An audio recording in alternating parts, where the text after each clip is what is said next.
Cologne Cathedral is known to many of us for the relics of the Magi that are housed in the elaborate shrine by Nicholas of Verdun that you can see here to the right. Relatively understudied in comparison are the 10 episcopal tombs that are located in the choir of the Gothic cathedral. 7 of them have effigies that depict the lying body of the deceased in either stone, usually limestone or marble, or metal. Seen in the context of the cathedral as a whole, the stone effigies outnumber the metal effigies. The earliest of the 4 stone effigies dates to around 1300 and belongs to Philip of Heinsberg, while the earliest 2 metal effigies date to the second half of the 13th century and commemorate Reinhard of Dassel and Konrad of Hochstaden. The tomb of Konrad of Hochstaden is located in the Johanneskapelle, one of the 7 radiating chapels of the choir. It is part of a trio of metal effigies made for archbishops that had a particular significance for the cathedral. Originally all located in the choir, only 2 survive today. Konrad of Hochstaden was Archbishop of Cologne from 1238 to 1261. He was the son of Count Lothar and Mechthild of Hochstaden, and he is credited as the founder of the Gothic cathedral. Scholarship on Konrad's effigy focused primarily on questions such as where and when it was made. In this paper, I want to shift the attention to its material significance within the unique spatial context of Cologne Cathedral. Metal, I argue, was the thing that connected the effigy to another distinct type of object, reliquaries, so the containers of holy remains. In the choir of Cologne Cathedral, the bodies of the saints were clad in metal like Konrad. However, rather than lying effigies, they took on the forms of busts, statuettes, and relief bodies on shrines. This affected the so-called ductus, an ancient rhetorical device that originally referred to the flow or movement through which a poem leads readers through itself. I propose that in Cologne, this pathway or ductus was based on a sculptural ecosystem of metal bodies that conglomerated around the choir. This metal thread consequently featured in the venerational and memorial activities of pilgrims and canons, affecting the reception of Konrad's effigy. Let us begin by looking at the effigy in more detail and recapping the hard facts. The 218 centimeter long metal body of Konrad rests on top of a rectangular limestone tomba and black marble slab from Dinan. It is framed by an elaborate Gothic arcade consisting of a gabled trefoil arch. The effigy takes on an idealized appearance of a young man that has often been described as classicizing. It is only the inscription and his episcopal insignia that identify him. Of the structure, only the effigy and the marble slab are original, although they too were heavily damaged during the French occupation in the 18th century. The effigy's architectural frame, crozier, right hand, and feet were renewed in the 1840s. Given the outstanding quality of Konrad's effigy, it was previously questioned whether it is truly medieval. However, when the effigy was lifted from its slab and turned around in 1973, its authenticity and manufacturing method were confirmed. It is indeed a rare example of monumental medieval sculpture made using the lost wax technique, almost entirely cast in one piece. At the heart of the lost wax method is a process of substitution in which the initial wax sculpture is replaced by one of bronze. As part of the turning around, Otto Werner conducted a spectral analysis which specified the quantitative proportions of the metals. This showed that the biggest proportion is zinc and not tin, which makes it brass and not bronze. Interestingly, no trace of gilding was found. The combination of the 3 characteristic trace elements suggests that it came from Goslar, the Harz Mountains. The fact that it was made of brass might also be indicative of a production in Cologne, which, as we know from Albertus Magnus, was a major staple for the brass market. There are debates around when the effigy was made and where in the cathedral it was originally displayed. The date ascribed to Conrad's effigy ranges from 1261 to 1322 due to lacking documentation. Crucially, the dating affects the question of where it was displayed in the Gothic cathedral, since its cornerstone was laid in 1248. The choir, where it is located now, was only consecrated in 1322, which some scholars argue was also when it became operational. Debated is also whether the effigy was always located in the Johanneskapelle, where it is now, or whether it was first in the Axtkapelle, the easternmost of the radiating chapels. For reasons of time, I will not go into the various arguments made by previous scholars. Instead, I will attempt to recap the hard facts, and based on this, I will propose a revised chronology. On this timeline, I mapped some of the key dates in relation to the effigy's manufacturing and location. Undisputed are the following dates. 1248, when the cornerstone of the new cathedral was laid by Conrad, 1261, when Conrad dies, and 1322, when the choir of the new cathedral was officially consecrated. What can the 14th to 15th century chronicles tell us? Based on the Chronica Praesulum, Conrad died and was first buried in the old cathedral, the Petersdom, and then moved to the new Gothicized cathedral.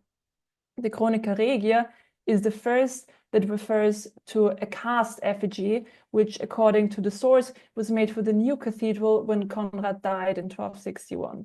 Consequently, the effigy must have been made around 1261. Immediately following Conrad's death, he must have briefly been buried in the old cathedral. This must have been very brief, since the Chronica Regia does not even mention it. The next question is where in the new cathedral the effigy was located. The 14th century Chronica Regia and Praesulum do not name a specific chapel in the choir. The Chronica Praesulum only tells us that he was buried in the place where he first laid the cornerstone. That this must have been the Axtkapelle has widely been taken for granted, and indeed it makes sense that the building program would start here, given that it is the easternmost part. Only in the 15th century do we have the Johanneskapelle named as the burial place. The effigy must have been translated from the Axtkapelle to the Johanneskapelle by latest 1322, since we know that this is when the Shrine of the Magi was transferred to said chapel. This means that from around 1261 to 1322, so for about 60 years, the effigy was in the Axtkapelle and was only moved to the Johanneskapelle in 1322. This also fits the latest structural completion date of the choir, which has now been pushed to before 1300 and not, as has been previously claimed, 1322, and likely between 1260 and 1290. This is based on the newest dendrochronological dating of the choir beam. Archaeological evidence also supports the sequencing of translations, since two medieval sarcophagi with episcopal remains were found in both the Axe and the Johanneskapelle. And the dimensions of the sarcophagus in the Axtkapelle and the Tumba dimensions in the Johanneskapelle also fit. Having established this setting, let us now move to the material environment. Within the radiating chapels of the choir, Conrad was not seen in isolation, but rather embedded within a rich sculptural ecosystem. While Crossley and Massing considered the ductus mostly as a consequence of shared iconographical content of artworks, Cologne Cathedral, I argue, presents us with a space where metal was a unifying force between Conrad's effigy and the metal bodies enclosing saints. Within the single arena of the cathedral, metal was an anomaly for bishops' tombs, but the common idiom for receptacles of saints. The material choice of Conrad is remarkable on local and a global level. Given its scarcity in medieval tombs in Cologne and in Germany more broadly, Shirin Fosey rightly labels metal effigies as, here I quote, an extremely rare phenomenon for this period, but on the other hand, it is quite frequently encountered in reliquaries. In Cologne Cathedral, Conrad's effigy is the only surviving metal effigy from the 13th century. We do not know much about the now lost effigy of Dassel, apart from the fact that it was likely commissioned around the same time as Konrad, and it was in the Marienkapelle.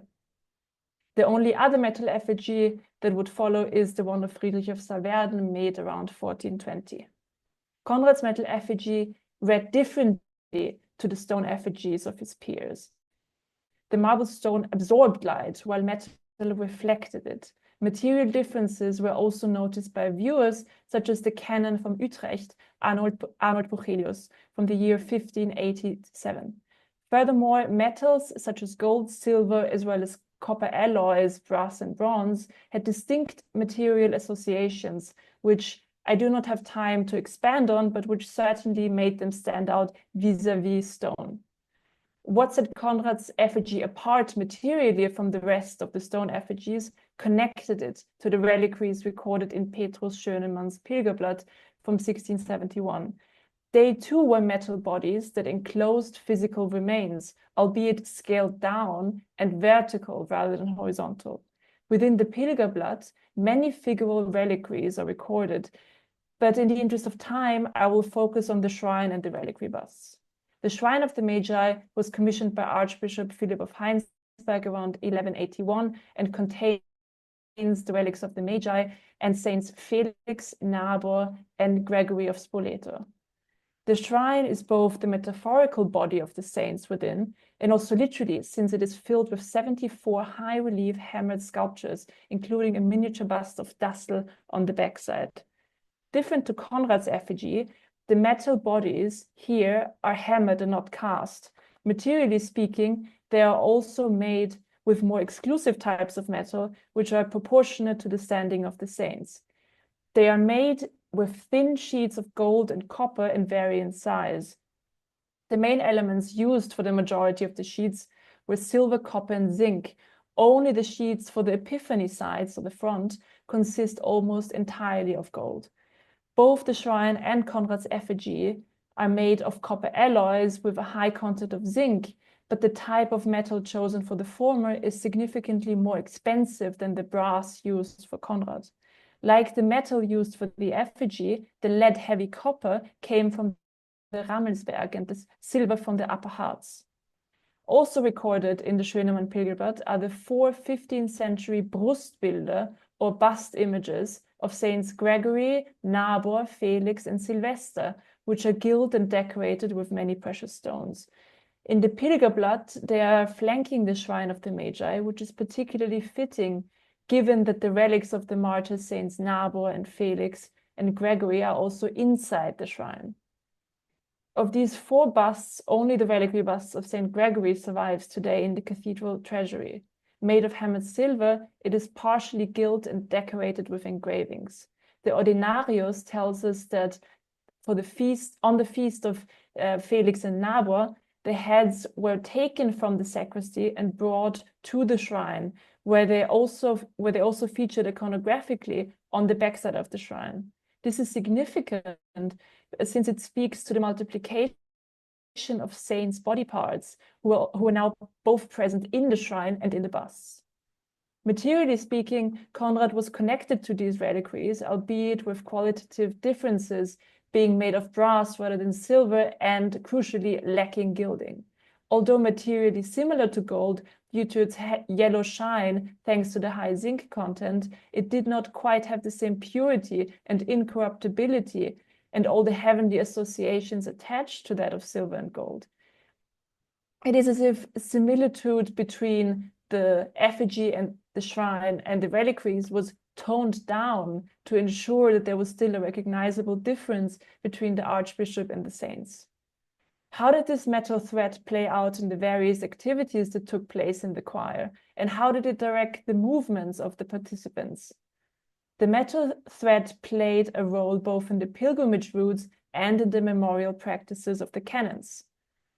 Considering the ductus of the 15th century, the pilgrimage routes to see the shrine would have taken viewers from the entrance in the southern transept to the exit in the northern transept via the tombs of archbishops, saints, and of course, the Shrine of the Magi. This means that they first encountered the metal tombs of Dassel and Friedrich of Savwerden in the Marienkapelle. Then they walked past the 3 chapels with saints, among them the tombs of St. Gero and Irmgard, until reaching the Axtkapelle, where the shrine of the Magi was located, grilled off. Here they made their offerings. On the feast day of Felix and Nabor, they would have also seen the reliquary busts, which joined the shrine on their feast days, and who were also referenced in the iconography of the shrine, as we saw. Right next to the Axtkapelle, they would have seen Konrad's effigy in the Johanneskapelle behind the grill that still exists today and that was in place from 1322 onwards. As we can tell from this print, the grill before the shrine was the same design as the one in front of the Johanneskapelle. In this setting, the material qualities were the dominant features the pilgrims could observe through the grill from the outside of the chapel. From here, they saw the shimmering outlines of the effigy that was directed towards the chapel altar sideways. In terms of sequencing, the eyes of the pilgrims were primed for metal when they encountered Konrad, since they had already seen the metal bodies of Dassel, Friedrich, and the shrine. In the context of the sequencing, they would have been more susceptible to noticing the material linkage between the metal bodies. As the last metal body in the sequence, Konrad closed the metal thread. The cumulative effect of seeing this progression of metal bodies that ended with Konrad's effigy made the pilgrims prone to associative links, blurring the effigy with the shrine. This was, however, more nuanced than merely equating Konrad with the saints, given that his effigy was not gilt while the shrine and the busts were. There was a shift from gilt to non-gilt, which made sure that Konrad could evoke the qualities of the reliquary without acquiring them fully. Metal also featured in the memorial practices of the canons, thus continuing the metal thread that existed in the pathways of pilgrims. Their ductus was determined by the liturgical actions they were looking to perform. Again, it is the sequencing in which Konrad and the metal bodies were seen that I want to stress, though this time it is within the context of the visits the canons paid to the various tombs in the radiating chapels. The Küstereibuch from around 1580 and the Ordinarius testify to the order in which the canons visited the tombs during feast days in Lent. The canons started from the Axtkapelle and then moved to the first northern, then first southern, then second northern, and second southern chapels. In other words, the visit would not be circular, but rather involved walking at least part of the same route several times. This means that the canons walked past the effigy of Konrad every time they were also on the way to the shrine, thus reinforcing the material links between them. We can imagine how an order like this would have been conducive to associating Konrad's effigy with the saintly bodies that were also clad in metal, albeit with limits due to the lack of gilding. This would have not, however, implied that Konrad's soul was on par with that of the saints. He still required prayers, but the metal appearance might have given him the benefit of standing out more vis-à-vis his peers, which might have correlated to more prayers. Additionally, the monthly commemoration of Konrad recorded in the necrology could easily have coincided with the canon's interaction with the reliquaries and especially the carrying of the busts to the shrine by the custos. The two object types of the effigy and the reliquaries could have thus, at least on some occasions, been seen in sequence to each other. In other words, the memorial duties for Konrad and the feast days where the reliquaries made an appearance might have overlapped, thus creating what Schmidt calls the correlation between tombs and the Brennpunkte des Kultes, or focal points of cult. To conclude, this paper sought to draw attention to the spatial and material links between Konrad's effigy and the reliquaries, which created a metal thread that guided the ductus or pathway of pilgrims and canons during their devotional and memorial activities. The combination of material similitude and spatial proximity encouraged cross-referencing between Konrad and the saintly bodies. The material qualities of Konrad's effigy evoked the heavenly splendor of the saints in the reliquaries. This ultimately, metaphorically speaking, blurred the lines between tomb, shrine, and reliquary, enriching the density of meaning of Conrad's effigy, while ensuring he did not lift off into other spheres by maintaining material decorum. Thank you very much.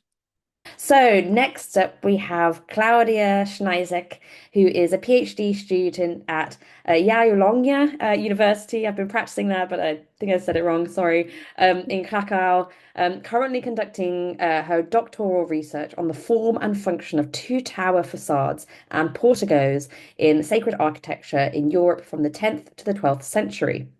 Her academic background includes studies at Jagiellonia University, KU Leuven, and University of Cologne. And today, Claudia will be speaking on Niccolò's influence and Lombard roots in Romanesque sculpture.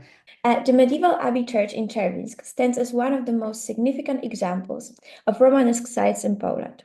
Its architecture and sculptural decoration represent a fascinating intersection of various artistic traditions. Founded in the 1140s through the joint patronage of Alexander of Malon, Bishop of Płock, and the Mazovian princes, the abbey quickly emerged as a vital cultural center. The construction of the church took place between 1144 and 1155, and its sculptural work is estimated to have been created around that time. The canons brought from Alexander's home diocese of Liège, with which he maintained active connections throughout his episcopate in Płock, established what would become not only a center of a canonical life, but also a significant cultural hub. The two apostle figures that form the focus of this paper were discovered during restoration work between 1907 and 1913. Despite its relatively good state of preservation, the figure of the apostle, which for the purpose of this paper I shall designate as the first, had shown signs of fracturing since its discovery. The damage subsequently led, under unknown circumstances, to the complete loss of its entire lower body. The figure of the second apostle fared somewhat better, suffering only a crack. The subsequent uncovering of the main portal and discovery of the capitals, columns, and other sculptural elements scattered beneath the church floor in 4 distinct locations revealed these figures as components of arched lintel that was placed beneath the tympanum. The surviving elements were integrated into a hypothetical portal reconstruction, one that relied heavily on speculation rather than evidence. As such, this creation was later a subject of an evolving scholarly interpretation that focused on its artistic contribution. Early 20th century research emphasized French influences, particularly Burgundian, in both the formal composition and iconographic program of the portal, such as the Apostolic College and alleged Moestus Domini. Combination of both was common in French portal sculpture. However, by the mid-20th century, research began to reveal connections to Lombard art, specifically in the treatment of figures, their physiognomic type, gestural language, figures' block-like rigidity, and handling of light and shadow in the modeling all point to Italian training. This Lombard influence is further evident in other elements of the portal, including the archivolts decorated with interlace and the jambs filled with figures and dental frieze. Yet the presence of certain Burgundian elements suggests a more complex artistic lineage, one that reflects the documented exchanges between northern Italy and France in the mid-12th century. Current scholarly consensus maintains that while stylistic features indicate Lombard origins, the iconographic program of the reconstructed portal finds its closest parallels in French examples. While the research have made ambitious claims about the tympanum with its arcaded lintel and jump fragments, these interpretations warrant greater caution. The truth is that the study of this sculptural group is limited by its fragmentary preservation. Since we cannot be sure about the original disposition, and before putting all the elements together, each should be studied separately so that the right conclusion about the composition can be made. Moreover, the ornamental archivolts and column capitals, which surprisingly remain understudied, were most likely created by another master workshop. Hence, this paper will focus only just on the two apostle figures, the only element of the Czerwińsk lintel and tympanum that allow a stylistic analysis. A careful examination of the apostles reveals the characteristic of their execution. Both figures are depicted frontally, in a block-like manner, standing barefoot on slightly sloping slabs and wearing long robes with cloaks draped over them. The heads comprise approximately 1/4 of the total height of the figures. Most of the body remains covered under the robes, except for the large hands with long fingers. Their faces are framed by hair that falls in waves down their backs to their shoulder blades. The stepped beards and mustaches extend down to the chest line, with the strands either twist inward or straight toward the center. The large almond-shaped eyes are composed of two parts, an outer cylindrical eyelid that frames a convex and pupilless eyeball. The most distinctive facial features are the elongated, large, yet somewhat flattened noses that extend to the mustaches, which partially obscure the lips.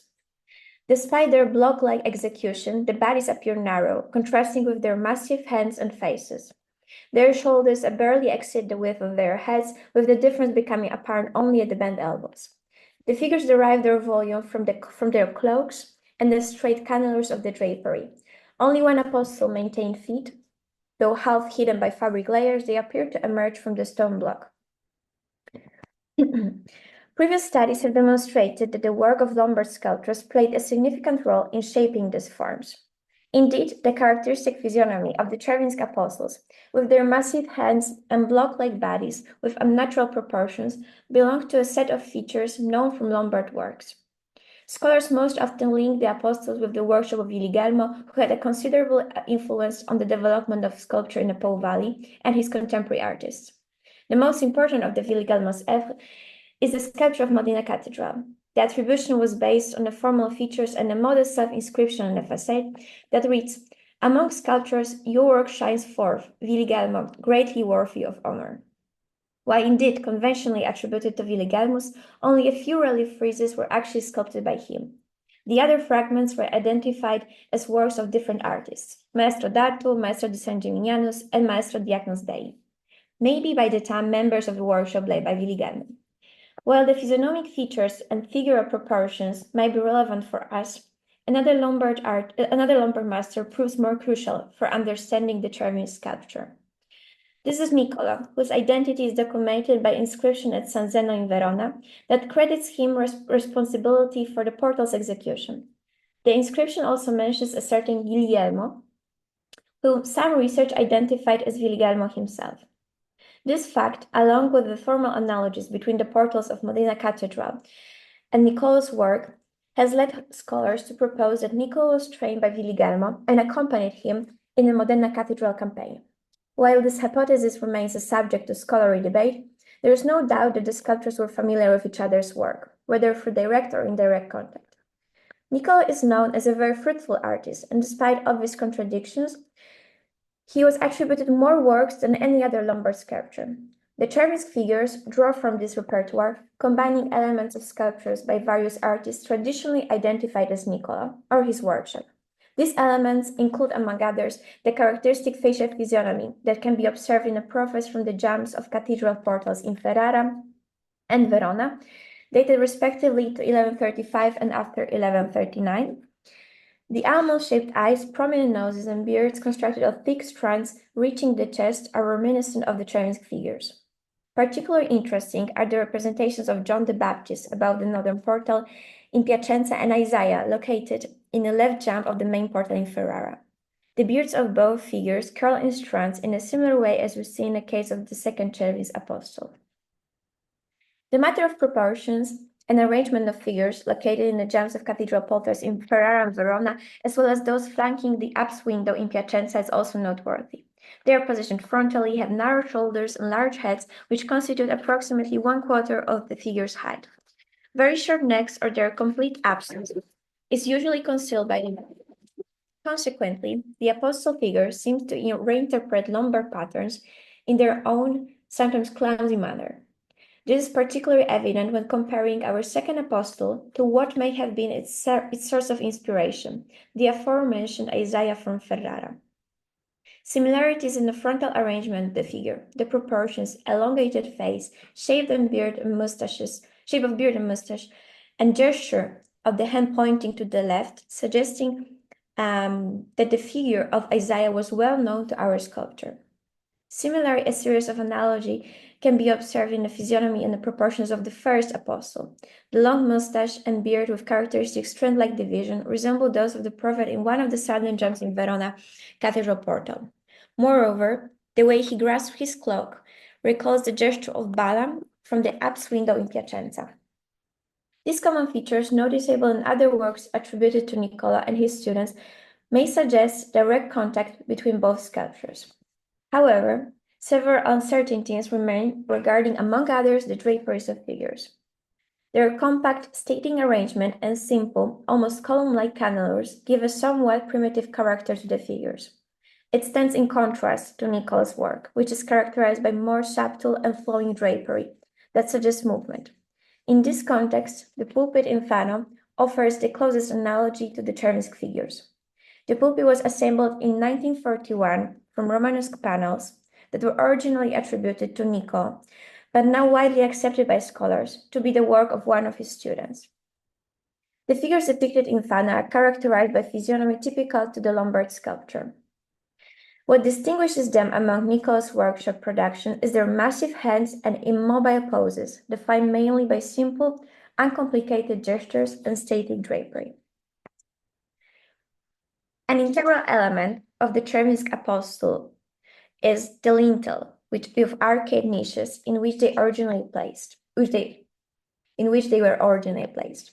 Similar compositions can be found in 3 pulpits in Piacenza and above the main entrance to the cathedral in Ferrara. Moreover, it was Nicola who introduced the arcade lintel to the repertoire of Lombard portal sculpture.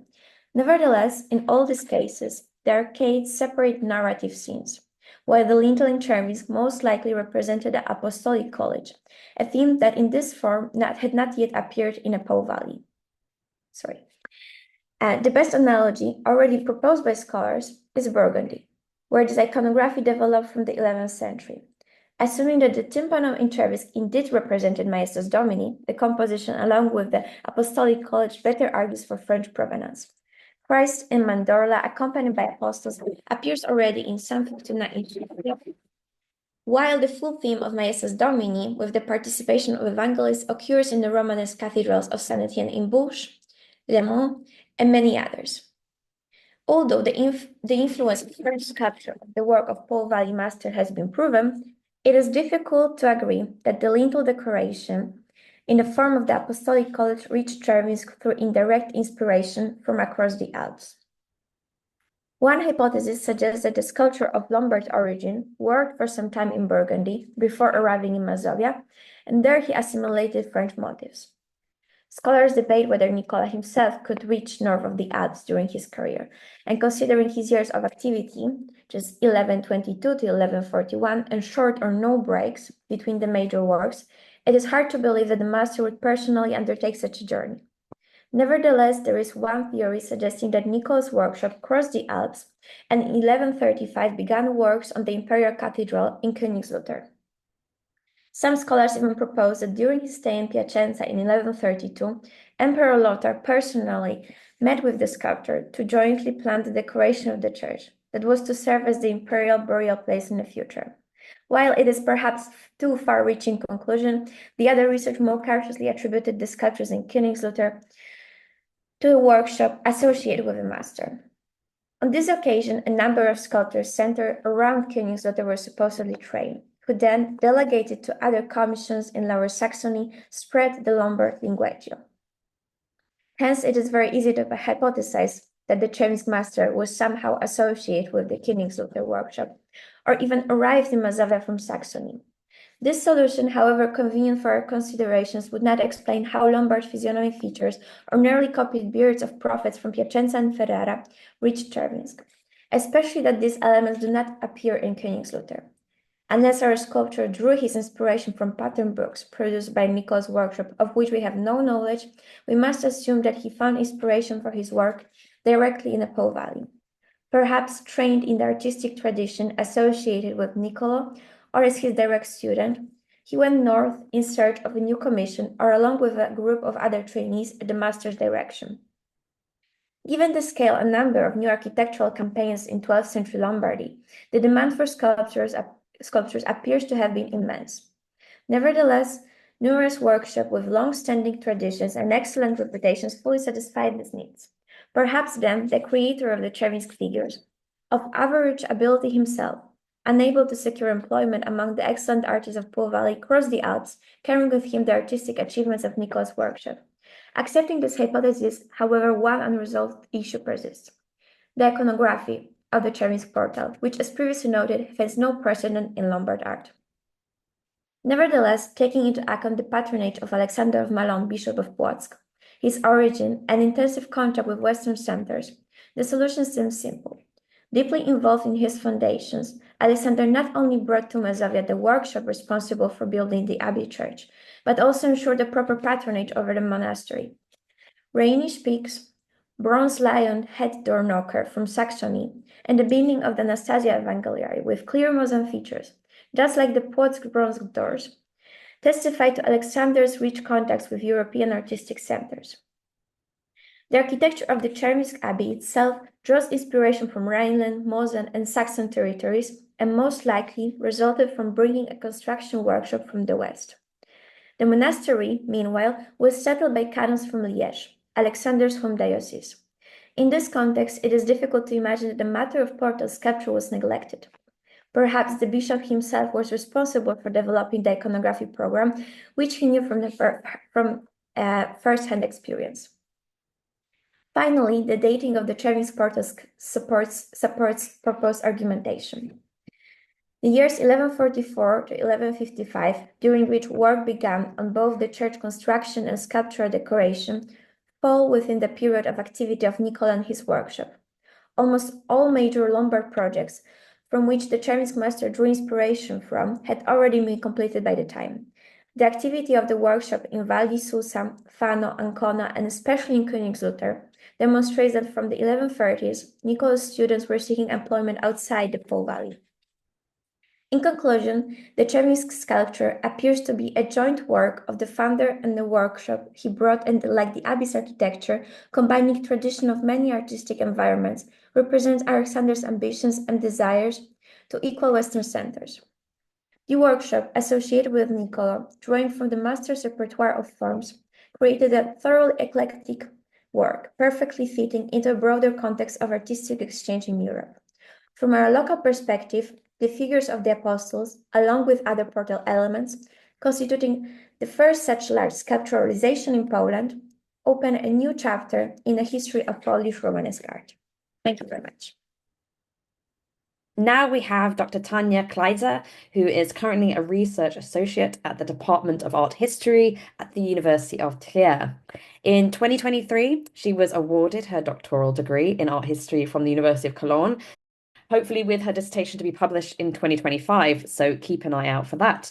Today, Tanya will be talking about Knights and Angels, the discovery and iconographic program of Romanesque frescoes. I'm pleased to be able to share some of my research on Hohenwerfen Castle with you. I apologize in advance for any mispronunciations or grammatical errors, as English is not my first language, it's German. But let's go straight to Austria, to Salzburger Land. It doesn't work. So, yes. I would like to give you a few key facts about the construction of Hohenwerfen Castle, which was closely linked to the investiture controversy, to the dispute between the Pope and the emperors of the Holy Roman Empire in the High Middle Ages over the appointment of bishops and the superiority of the emperor or the Pope. The castle was rebuilt in the 12th century and was finally transformed into a fortress in the 16th century. The castle already had a chapel in the first construction phase, but its frescoes were covered over in further reconstruction phases. In 1983, extensive and well-preserved Romanesque frescoes were unearthed beneath a layer of white plaster during the construction of a tourist development at Hohenwerfen Castle in Salzburger Land. Subsequently, further frescoes were promptly identified in the vicinity of the castle chapel of St. Sigismund, which is believed to date back to the 12th century. The chapel room is still adorned with Romanesque architectural decoration and the typical columns with cube capitals. However, the wall paintings were completely covered up during the conversion of the castle into a fortress due to the adaptation to contemporary taste at the time of the Renaissance. The pictorial program is both rich and multifaceted, encompassing both an aesthetic and a political dimension. A little bit to the history. Hohenwerfen Castle near Werfen in the Pongau region was built in the 1070s by Archbishop Gebhard von Helfenstein as part of the investiture controversy. The castle was invented to cut off King Henry IV of the Holy Roman Empire of the shorter route to Canossa, which meant that he almost failed to meet the deadline of February 1077 to have its excommunication lifted. The Luke Pass, which existed since ancient times and was one of Europe's main transport arteries at this time, connecting modern-day Germany with Italy, is located in the immediate vicinity of the castle. The Archbishop of Salzburg had thus publicly sided with, I'm so sorry, I'm so nervous, with Pope Gregory VII in the conflict, which also led to Salzburg's possessions being massively attacked and set on fire during the Bavarian Civil War that was waging at the time. In addition to the quickly erected castle complex of Hohenwerfen, the Hohensalzburg fortress, Friesach Castle and Pettau Castle were also used to put a stop to these raids. In Gebhard's time, Hohenwerfen was already a multi-part complex on a 150-meter-high rock cone. The rocky summit was leveled and surrounded by a polygonal curtain wall measuring approximately 35 to 35 meters. On the northern side was the Archbishop's residence, and on the eastern side was a lower outer ward with a castle chapel. The gallery was accessible to the higher-ranking inhabitants of the castle, where people from the lower classes could also attend church services from the outer bailey. Archaeological finds confirm that there were stables and courtyards both inside and outside the former outer bailey. The chapel was rectangular and divided into 3 naves by columns. Several apses jutted out into the valley. A staircase on the north side led from the courtyard to the chapel. Few remains indicate that the chapel was painted, but this cannot be reconstructed today. The chapel was placed under the patronage of St. Sigismund, a choice that may also underline the political orientation of the castle as a bulwark of the church against the emperor of the Holy Roman Empire. St. Sigismund's involvement in the Council of Eppau in 517, which adopted severe measures against the Arians and for the restoration of the Catholic faith, established him symbolically as the protector of Catholicism, in addition to his function as a saint to be invoked in cases of fever. Archbishop Konrad I of Abenberg completed the castle, which was covered into a fortress in the 16th century. In the 12th century, he completed the castle. Konrad I also sided with the Pope and against Henry V in the ongoing investiture controversy. This was a dangerous move that led to him having to flee to Saxony in a hurry and remain in exile there for 10 years. After his return, he was to rule for another 25 years and invest in massive protection by expanding his castles. Hohenwerfen Castle and the Luke Pass were developed into impregnable fortresses, as was also stated in Conrad's Vita about the castle's defenses. You can get this far, but no further. Hohenwerfen Castle was intended to give the impression of an untouchable structure and demonstrate the military might of the Archbishop. Hohenwerfen became the administrative center of the Pongau region, massively expanding the surrounding village of Werfen and earning it the title of Oppidum. The core castle complex was almost doubled in size. The old buildings, apart from the chapel, were demolished. To the east, a hall building with a monumental size of around 60 to 32 meters and 3 floors was erected. The Archbishop's private area was built to the north of the building, and the old castle chapel was retained to the south. The latter was given a vaulted third floor. The sacred space above was monumentalized with a central tower on 4 pillars, according to a description from the 16th century. The building was modernized in this time. The design of the chapel as a tall rectangular building with a central tower on 4 pillars is easily comparable with the archiepiscopal palace chapels in Cologne, Speyer, Trier, and Mainz, whose builders also opposed the emperor. The chapel was divided into 3 naves and probably had a protruding apse. In 1933, the remains of Romanesque frescoes were uncovered under a layer of early modern plaster during construction works to open up Hohenwürfen Castle to tourism. They were found when visitor toilets were to be added to the palace building adjoining the chapel. When parts of the whitewash from the 16th century were removed from the wall, the workers noticed the remains of color, which quickly led to the discovery of a fresco. After the discovery, investigations were also initiated in the lower chapel room, directly below the discovered frescoes, which led to the discovery of further ones. The existing frescoes remains document the chapel's earlier rich pictorial decorations. Traces can still be seen today on the north wall, the east wall, and on 2 reveals of 2 former door niches. The wall fresco on the north wall is horizontally structured by a curtained plinth, a central scene band, and the crowning meander border. The plinth commences with a 70-centimeter high zone of whitish plaster, above which a curtain zone of 90 centimeters in height begins. In some instances, the remains of an implied button suspension and I'm so sorry. I'm nervous, I also say it. Individually distinct lengths of fabric have been discerned. The white lines appear to indicate the presence of light from the left, where the entrance to the chapel is situated. As a result, the image and the spatial situation merge indirectly.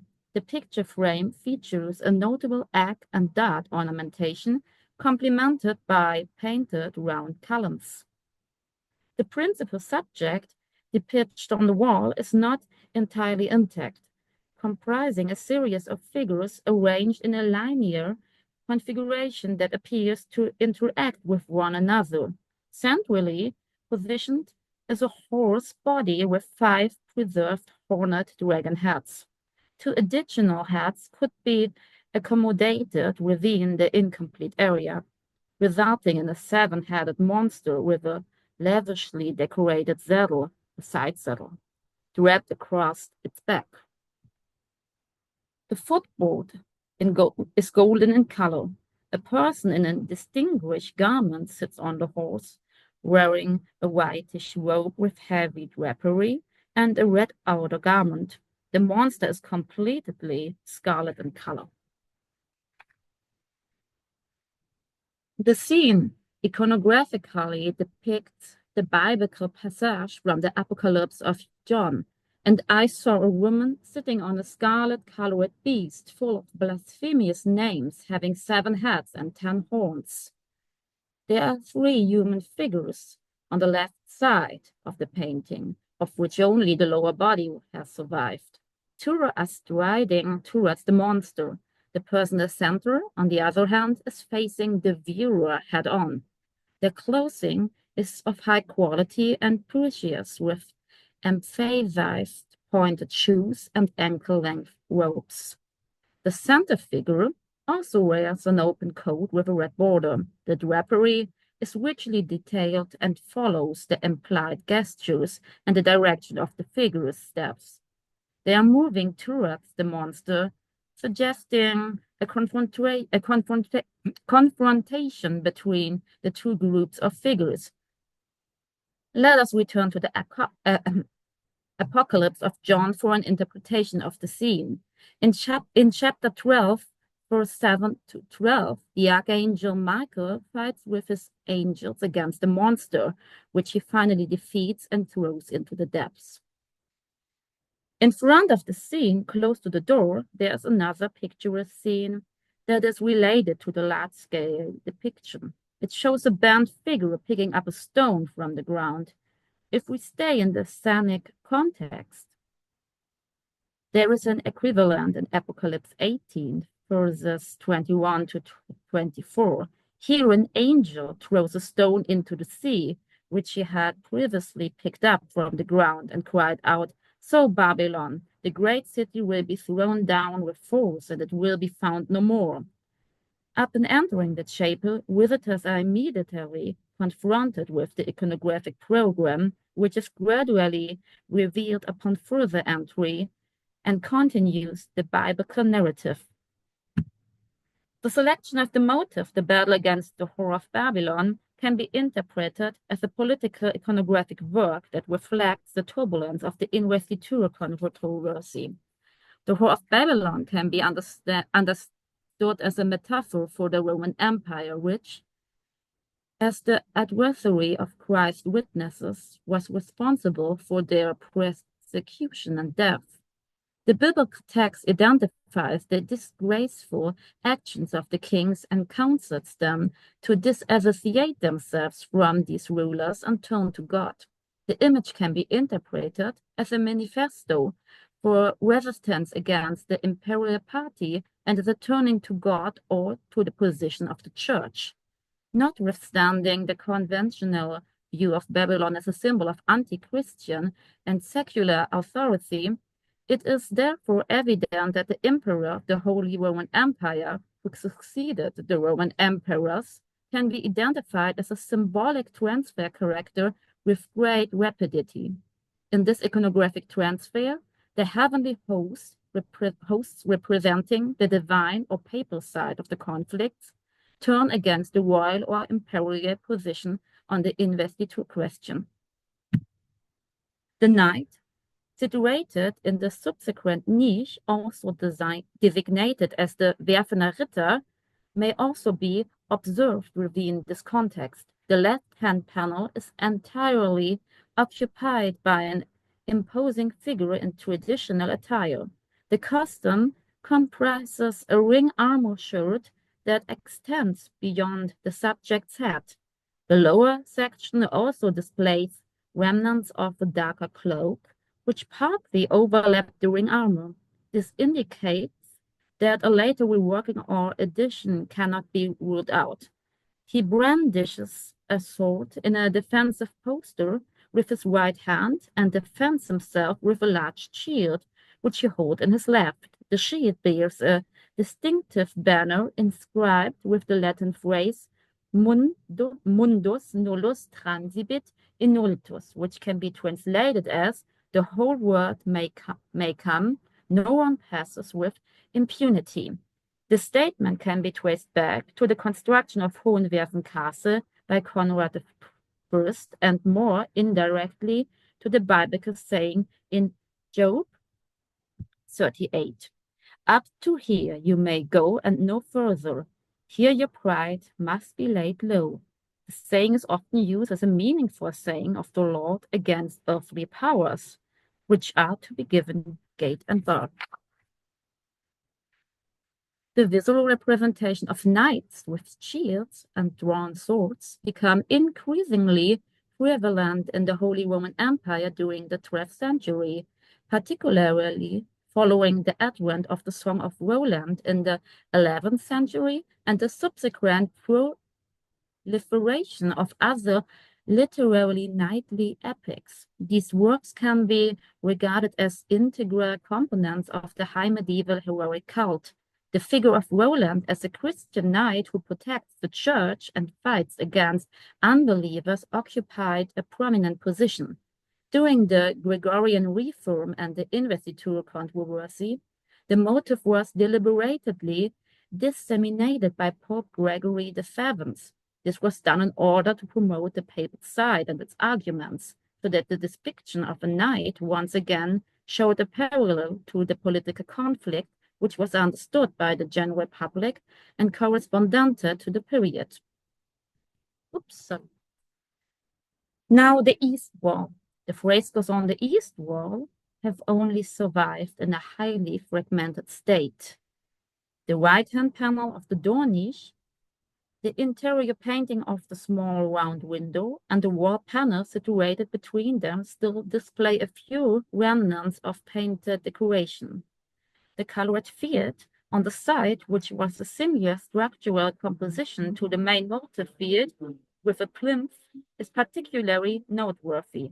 A plant emerged from 3 stones. It is possible that a heraldic meaning can be ascribed to this. It can be reasonably deducted that the three stone hill is a significant feature in the local area, as evidenced by the prevalence of its inclusion in the coats of arms of those with spiritual possessions. This provides a potential avenue for further investigation. A large circular disc is located in close proximity to the plant motif. The image is circumscribed by a white frame with blue lines, which situated it within the central field and establishes it as the focal point. A plated robe in blue is distinguishable by a circle of rays in front of it, which appears to be elevated by covered hands. The circle may be interpreted as a bahira or celestial spear, a symbol of the Christian dominion of God's grace, or as a host presented with covered hands, which symbolize the position of the laity. The window decoration, or rather decoration of the former round window, is characterized by a geometric or ornamental design. The colors red, blue, white, and yellow are employed. The image is characterized by the prevalence of wavy lines and winding circular structures. The design is in stark contrast to the rather rigid lines of the frescoes as a whole, representing a notable departure from the overall stylistic coherence of the work. The vaults exhibit a paucity of chromatic elements. It is no longer possible to identify the motifs. It is assumed that sections of the original painting may have been preserved in this area, as the window still belongs to the older chapel design and was veneered on the inside. The frescoes that are outside the chapel today, however, display further motifs that complement those already observed within the chapel. In the 12th century, the 2 frescoes were connected. A false ceiling and a wall were only added when the chapel was renovated in the 16th century. The separation of the works was therefore not intentional, but both were visible from the chapel. In the toilet corridor, the visitor to the castle today has the opportunity to view another section of the frescoes that form the main feed in the chapel. Similarly, a curtained zone has been identified displaying the same design as that seen in the chapel today. This suggests that it was created at the same time. The identical choice of color can be regarded as a further indication of a connection between the 2 works. The zone is interpreted as a fabric-covered balcony balustrade, behind which 8 male figures are visible as bust portraits. 2 individuals are positioned in such a way that they are facing each other. However, their gaze is directed towards the viewer. The garments worn by these figures are of different colors and consist of an undergarment and a wrapped overcoat. Each head is encircled by a nimbus. The figures are depicted with birds, with the hair, with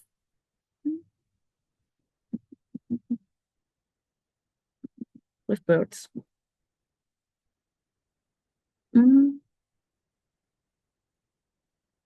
Rendered in thick lines.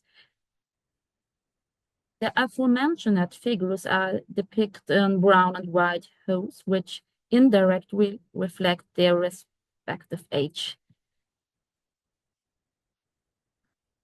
The hands of the figures were rendered with notable gesticulation. The figures point to the sky, to each other, or to the scrolls in their hand. Additionally, the gesture of folded middle fingers may be received as a symbol of optimism and hope for a positive outcome. Let us posit a scenario in which the wall is absent of any physical or conceptual barriers as it existed in the 12th century. The two large figurative scenes are superimposed on one another, yet remain spatially distinct due to the presence of painted architectural elements.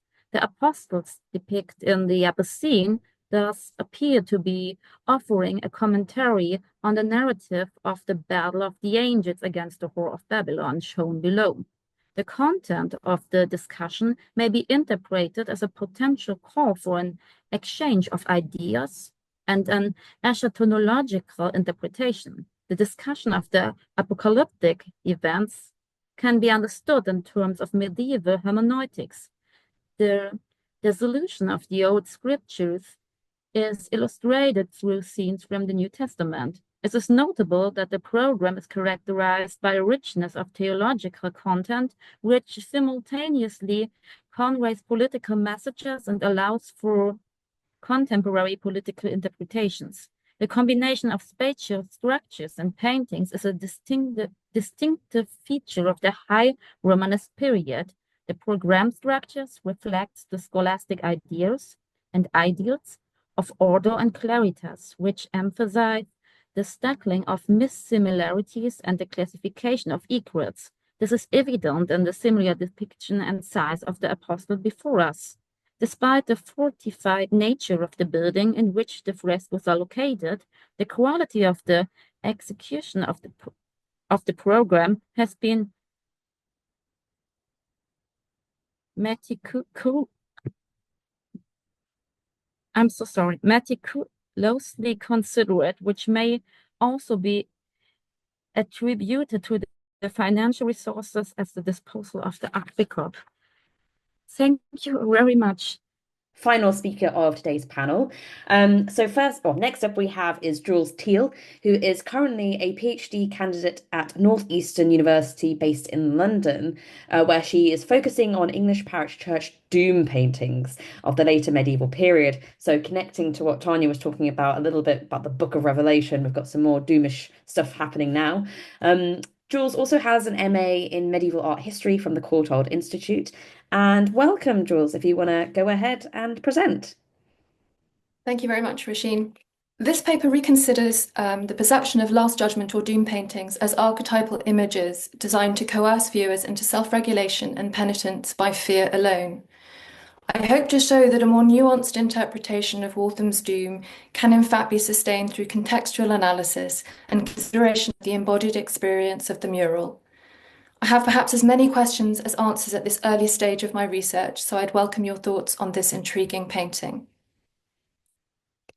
The Church of the Holy Cross in St. Lawrence is the principal survivor of a sprawling complex of medieval monastic buildings in Essex.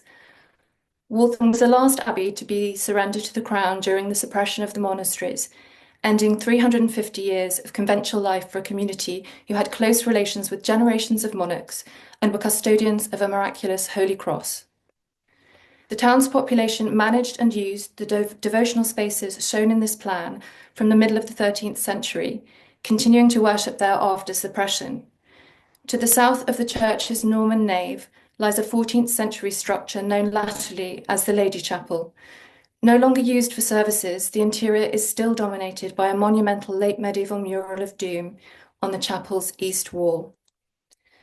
The painting's imagery is dense and dynamic, despite material loss and damage rendering parts of the composition obscure. It is in fact a palimpsest, a legacy of two mural schemes commissioned at some cost in the latter part of the 15th and early 16th centuries. Its rich and varied palette includes vermilion, red and yellow ochre, red and white lead, azurite, synthetic copper pigments, and gilding. The underdrawing is extensive, delicate, and accomplished, and the supporting wall carefully prepared with a durable gypsum-based plaster. Beneath the Lady Chapel is a rig-vaulted crypt arranged over two bays, its altar, liturgical furnishings, and tombs all removed long ago. From the 1340s, both spaces were used by a medieval funerary guild, the Guild of the Holy Sepulchre, or Charnel Guild. The guild probably commissioned the east wall murals as centerpieces for the chapel's interior. There are no surviving contracts, however, inventories, wills, and deeds of grant are evidence of the guild's varied assets and income, including donations made in return for prayers for benefactors' souls. The painting's theme of Christ's parousia, bodily resurrection and final judgment at the end of time, would certainly have been a fitting choice for an association directly concerned with the collective fate of its members. We know that guild activities often had a material aesthetic impact on the spaces they occupied. Their building and decorative schemes created distinctive additions to many medieval churches. Aspects of a group's history were sometimes recognized in these commissions, fostering members' sense of connection with each other and with their place of establishment. A similar desire to celebrate local events and experiences, as well as to articulate salvation history, may have motivated some of the iconographic choices for Waltham's Doom. The painting was rediscovered in 1875 during the second phase of William Burgess' restoration of the church. While there are no records of the mural's 19th century treatment, Tristram's sketch of the painting made in 1931 records some of its key features much as we see them today. Areas of loss on the right-hand side and in the lower foreground are evident, possibly exacerbated by damp penetration from a concealed northern window. Later conservation by Eve Baker in the 1960s set out to enhance the composition's clarity, to address the effects of historic varnishing and overpainting, and to remediate cracks in the supporting wall. A more recent appraisal by Turbot Curtis Associates in 2009 noted that while significant amounts of finer work had been lost, many areas remained in good condition and were clear to see. Waltham's history provides valuable context for understanding aspects of the Doom's imagery and its significance for local worshippers. Notable early accounts begin with the Waltham Chronicle, a 12th century house history drawn from material in the Priory's confirmation charter, from treasury lists, combined with a good deal of oral history and legend. The Chronicle describes the discovery of the Holy Cross, its journey to Waltham, and subsequent miracle working which soon attracted pilgrims. The cross was a life-size Imago Christi of dark stone, unearthed in Somerset and brought to the Essex Church by Tovey the Proud, a wealthy thane who is said to have embellished it with gold and gems and girded it with his own sword. The church passed to Harold of Wessex after Tovey's death. He rebuilt it to a larger plan and established a secular college of canons there. A building campaign completed around 1150 created yet another collegiate church, comprising the present six-bay nave and a long eastern chapel for the display of the Holy Cross. The fortunes of Waltham as a significant religious force were framed by events in the reigns of two later kings. Henry II famously refounded the institution as a Augustinian community of regular canons in part penance for his role in Thomas Becket's murder in 1170, beginning a phase of conventual works which would last into the 13th century. Within less than a decade of its refoundation, the priory was elevated to abbey status and an abbot appointed, increasing Waltham's authority and land holdings. In 1190, the abbot was given the right to wear a ring and mitre. As a mitred cleric, the abbot was entitled to a seat in Parliament, bringing the monastery closer still to the centre of power. Finally, to Henry VIII, a frequent visitor to Waltham and reputedly on very good terms with its last abbot, Robert Fuller. However, despite this friendship, Henry soon became the author of the institution's demise, ordering the destruction of its monastic buildings and the dispersal of its lands.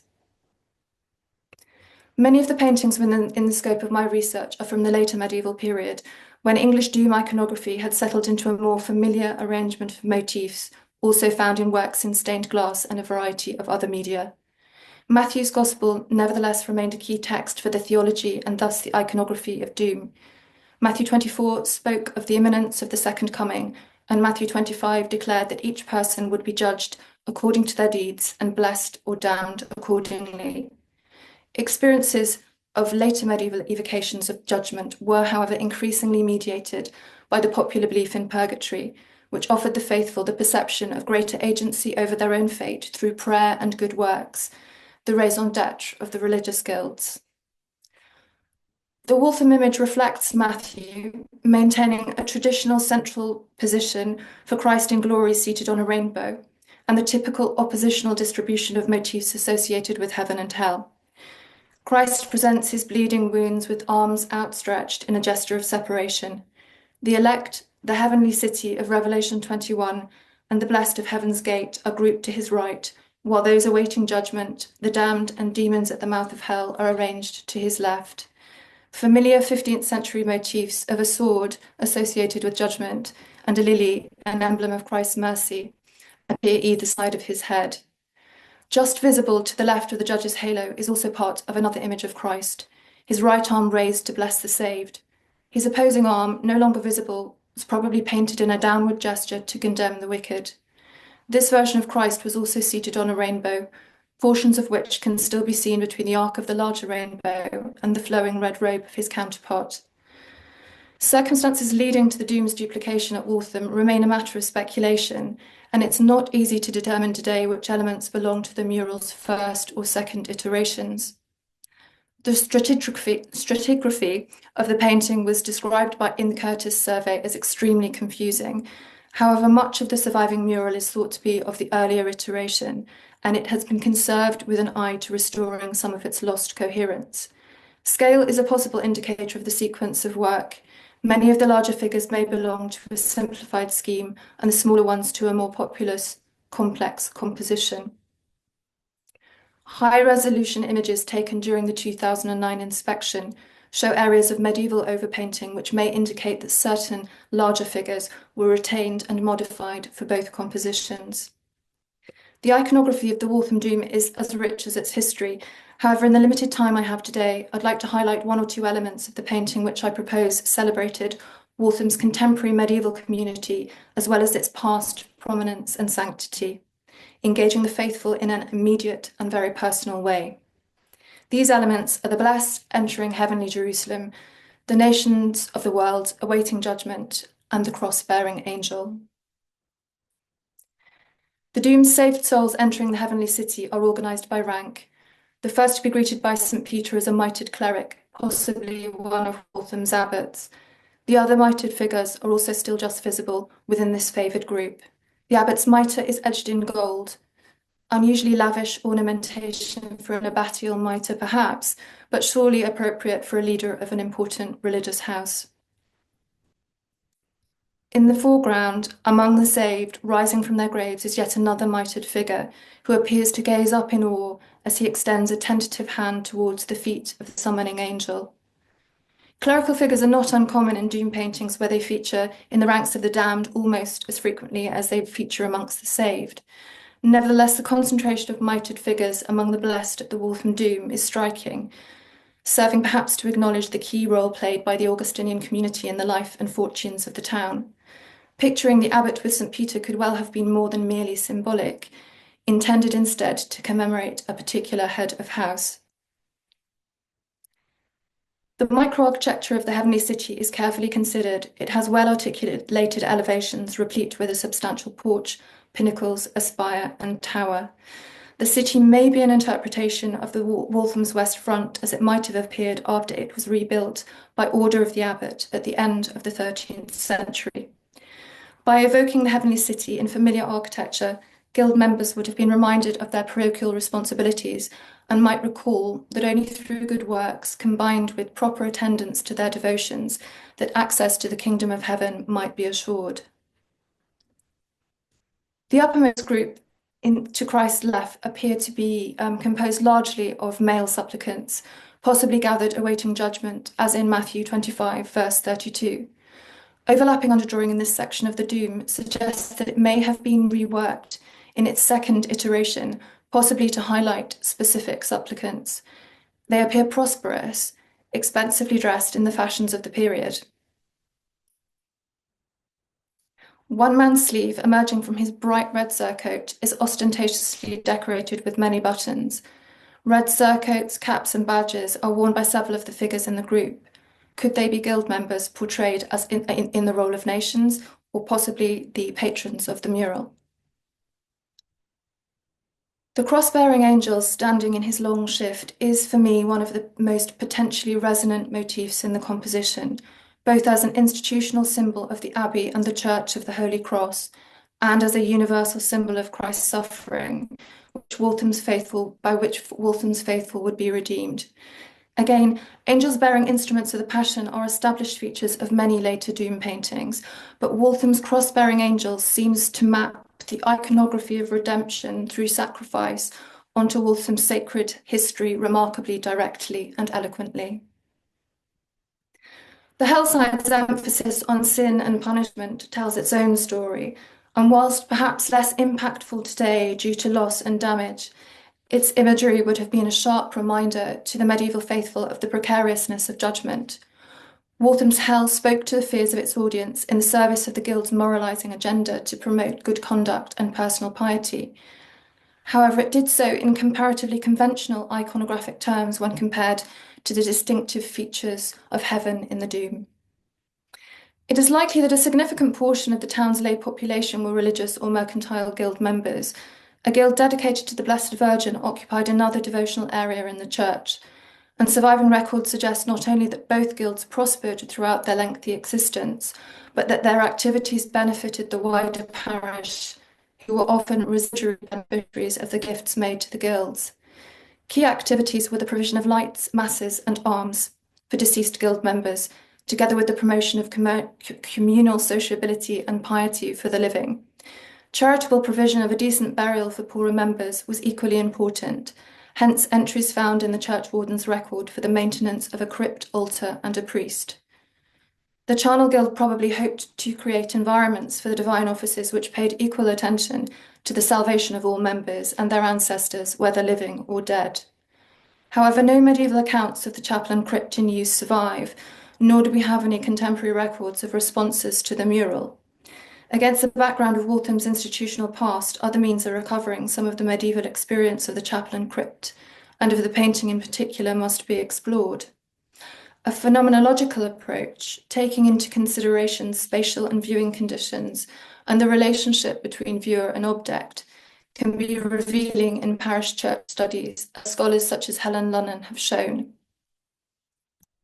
Given the mural's prominent placement and the space taken up by the chapel's tall traceried windows, the Doom must have been the dominant painted image and thus the focal point of the decorative scheme. It is plausible that the painting was first conceived as a reredos for an altar, while other perhaps sculpted images of complementary subjects occupied the space beneath.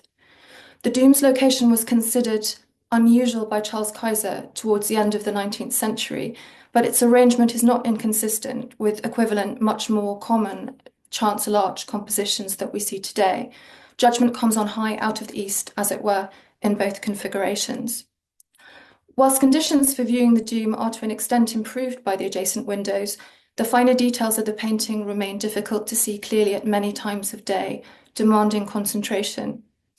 A 15th century lay audience facing similar challenges and wholly reliant on daylight and candlelight would nevertheless have been well acquainted with the mural's message and iconography from descriptions in sermons and illustrated primers or from encounters with other monumental art. Vivid impressions of the Day of Doom in the closing scenes of popular Corpus Christi plays would have been audibly and visibly arresting too, living long in the viewer's memory. Members brought a range of these impressions to their experience of Waltham's Doom, an experience perhaps made even more personal and persuasive by self-referential choices of iconography. Guild members stood before the Doom as individuals and as a community, contemplating the imposing scene of general resurrection and corporate judgment during the daily offices and commemorative masses. Belief that the body would be reunited with the soul at the Last Judgment meant that the dead too were participants in the rituals performed above and around them. The crypt situation immediately beneath the upper chapel establishes a strong physical connection between both locations, although the spatial contrast between chapel and crypt is marked. The crypt's low vaulted ceiling recalls the confined, protective environment of Christ's temporary entombment, as well as spaces in great churches dedicated to Easter rituals. The Waltham Crypt's concentrated space also has comparators in parish church architecture, including a vaulted crypt in another Essex church, that of Malden All Saints.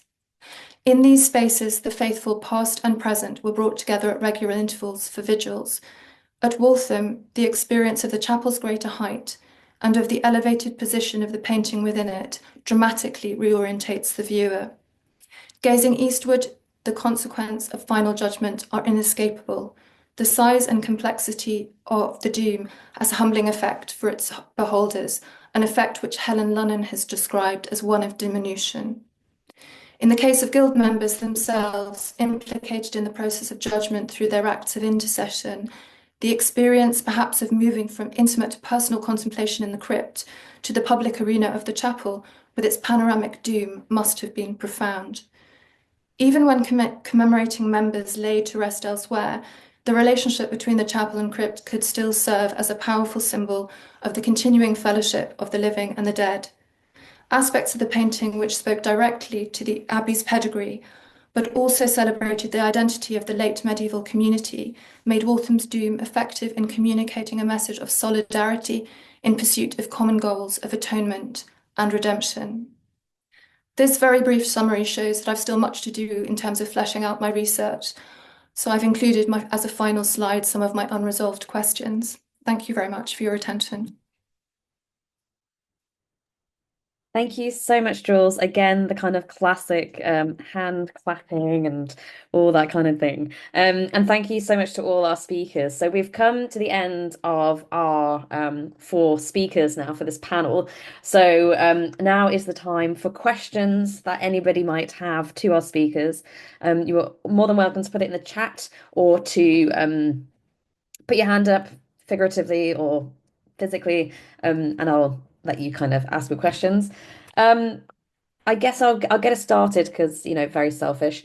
Because we've just had Jules, and whilst you're on the momentum, I've got a question for you.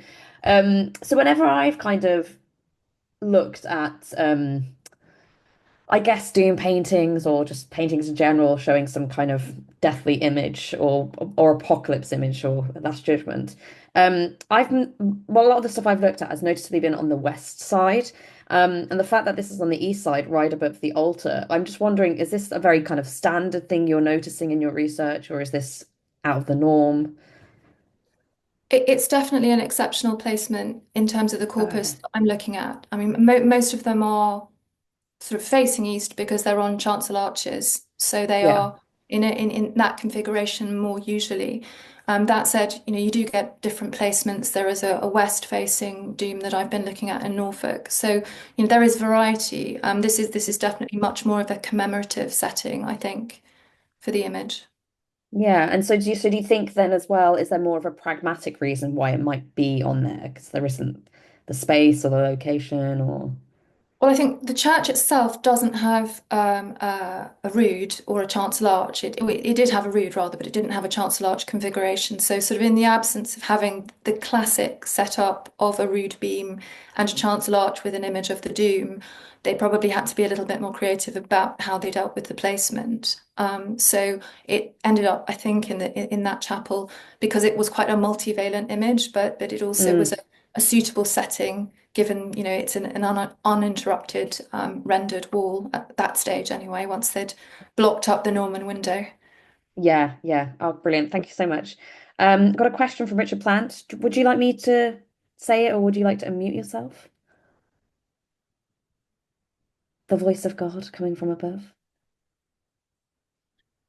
Yes, there you Hello are. to all of you.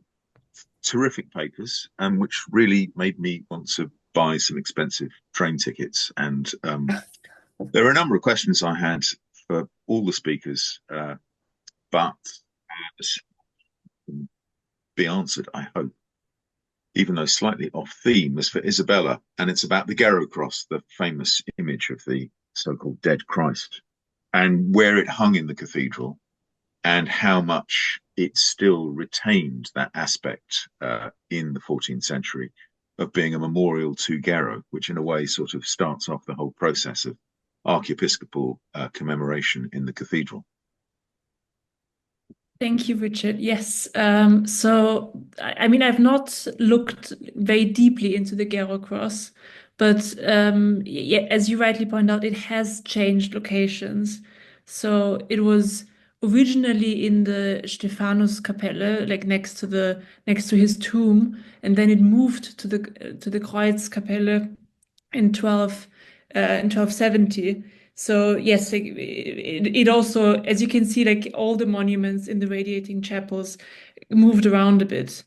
But as to but your question was more as to like where it was in the 14th, the 15th century, is that it? Well, yes, but also how much it was. I mean, we think of this as the Gero cross, and it's ascribed to him from a very early date. And does that in some way mean that his memory inheres in or adheres to it? And do you think this in some ways begins the tradition of archiepiscopal commemoration in Cologne Cathedral? I mean, as I said, I have not looked into the Garo cross extensively, but what is interesting is that it also has a relic function, right? So that the myth is that inside of the head of the crucified Christ, relics would have been placed. So yes, in this sense, it is interesting because yeah, as you say, it's a precursor to this relic tomb juxtaposition. But I'm not 100% certain about the dating, yeah, and how that corresponds to Conrad. Yeah. Okay, thanks. Does anybody have any questions for the other speakers? Okay, if not, again, oh, I've got a hand. Philip. Unmuted, can you hear me? Yes, we can. Perfect. Thank you very much. It's a question for Isabella again, I'm afraid. I found it very interesting the sort of gradated appearance of these tombs, that you have one in brass and one in gilded bronze. Doesn't matter if you don't know the answer to this, and it may depend on where analysis has been done, but in the corpus of gilt bronze or brass effigies elsewhere, is there any evidence as to which ones were or weren't gilded? I'd always assumed they were always gilded, but usually Yeah, so it's very that one wasn't. It's very interesting. Yeah, it's very interesting that you should say that, because this is something that I have been grappling with a lot in this research, and I started compiling a document where I'm trying to establish, yes, were they gilt or were they not gilt, and it's interesting that in the literature it's mostly assumed that they were gilt, but when we look at actual spectral analysis or other material analysis, it turns out that actually in Germany, the only one that I could find that was definitely gilt is the earliest. It's also at the same time the earliest metal effigy that survives, which is the one of Rudolf in Merseburg Cathedral. That's But interesting.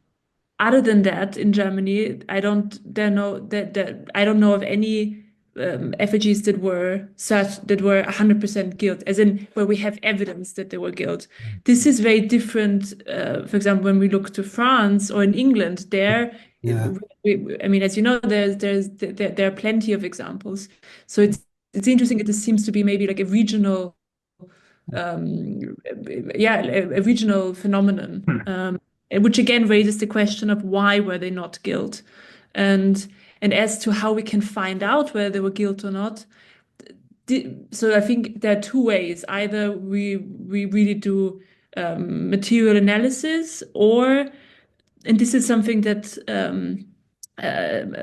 what's his name, Douglas, he was the one who pointed me towards this method.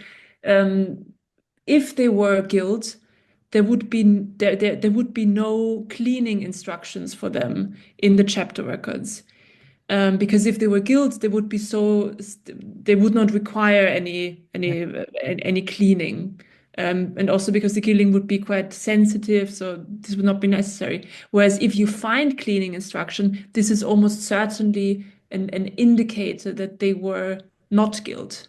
So this is just another way Yeah. of looking into the question of gilding. But yeah, it's definitely something that's on my mind. Thank you very much.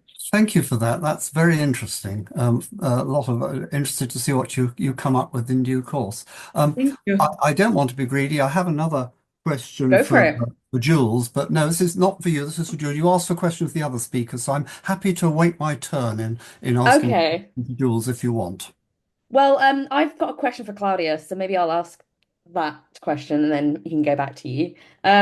So first off, they are so cute, the little postle statues. I feel like I should be a bit more eloquent than that, but they're so sweet.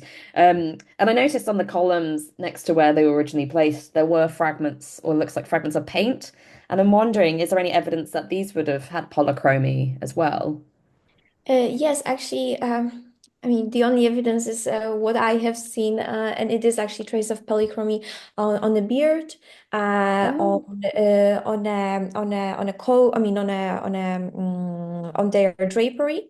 Although no one ever did a more extensive research, and yeah, so what we see, I mean, what we see is what we know, and also they are placed very, very high. So one time I had an opportunity to climb a little bit and take a good photos, but yeah, they're just waiting for a proper research, I guess. Yeah. But Oh. there are traces of polychromy, and as you mentioned, also on the columns on the lintel, there are, and also on the capitals that are placed in the portal right now. Yeah, so there are. Yeah. Oh, interesting. That would be another research project for you to undertake, I'm sure. Philip, did you want to ask Jules' question and then If I may, yes. go for it, go for it. I would say that all the papers are absolutely fascinating. So my failure to ask questions doesn't indicate any lesser interest in them. But now I'm very interested you in this guild that you mentioned, and you said it was sometimes called the charnel guild. Did I catch that rightly? That's correct. So very interesting. I'd never considered what that chapel was. I'd always just taken it as a lady chapel. I hadn't realised that. And then it suddenly made me realise that the crypt house underneath must be for charnel. And so they're sort of performing the seventh act of corporal mercy in caring for the dead, which is fascinating. Now, what was my question? I'm trying to remember. Yes, did you find anything? I mean, in terms of the objectives of the guild, did they have any specific functions in turning? Did they gather up the charnel? Did they just fund the chapel? What did they do? And the other thing is, I think it's not known at the moment. It's slightly questionable as to whether they would have gone down there for liturgical purposes, because it was full of charnel, or probably neatly stacked, and you would look into it through the windows outside. But I think I'm right in remembering I have to check this, in the work they did on the charnel crypt at Rothwell in Northamptonshire. I think they did find some possible traces of paint on the east wall there, which suggests there might have been some liturgical function going on. So it's a slightly uncertain area. Absolutely, it is very uncertain. It's something I'm still very interested to explore a bit further. In fact, I was talking to Turbot Curtis the other day about the possibility of polychromy in the crypt. Yeah. We're not sure whether it was used for channeling. There are tombs mentioned down there, as in structures of tombs. Yeah. So it is possible that it didn't have quite the same function as the Rothwell charnel, which obviously there's been quite a lot of research, as you say, on that. And they've done some analysis of the bones. So that was a proper bone house in the true sense of the word.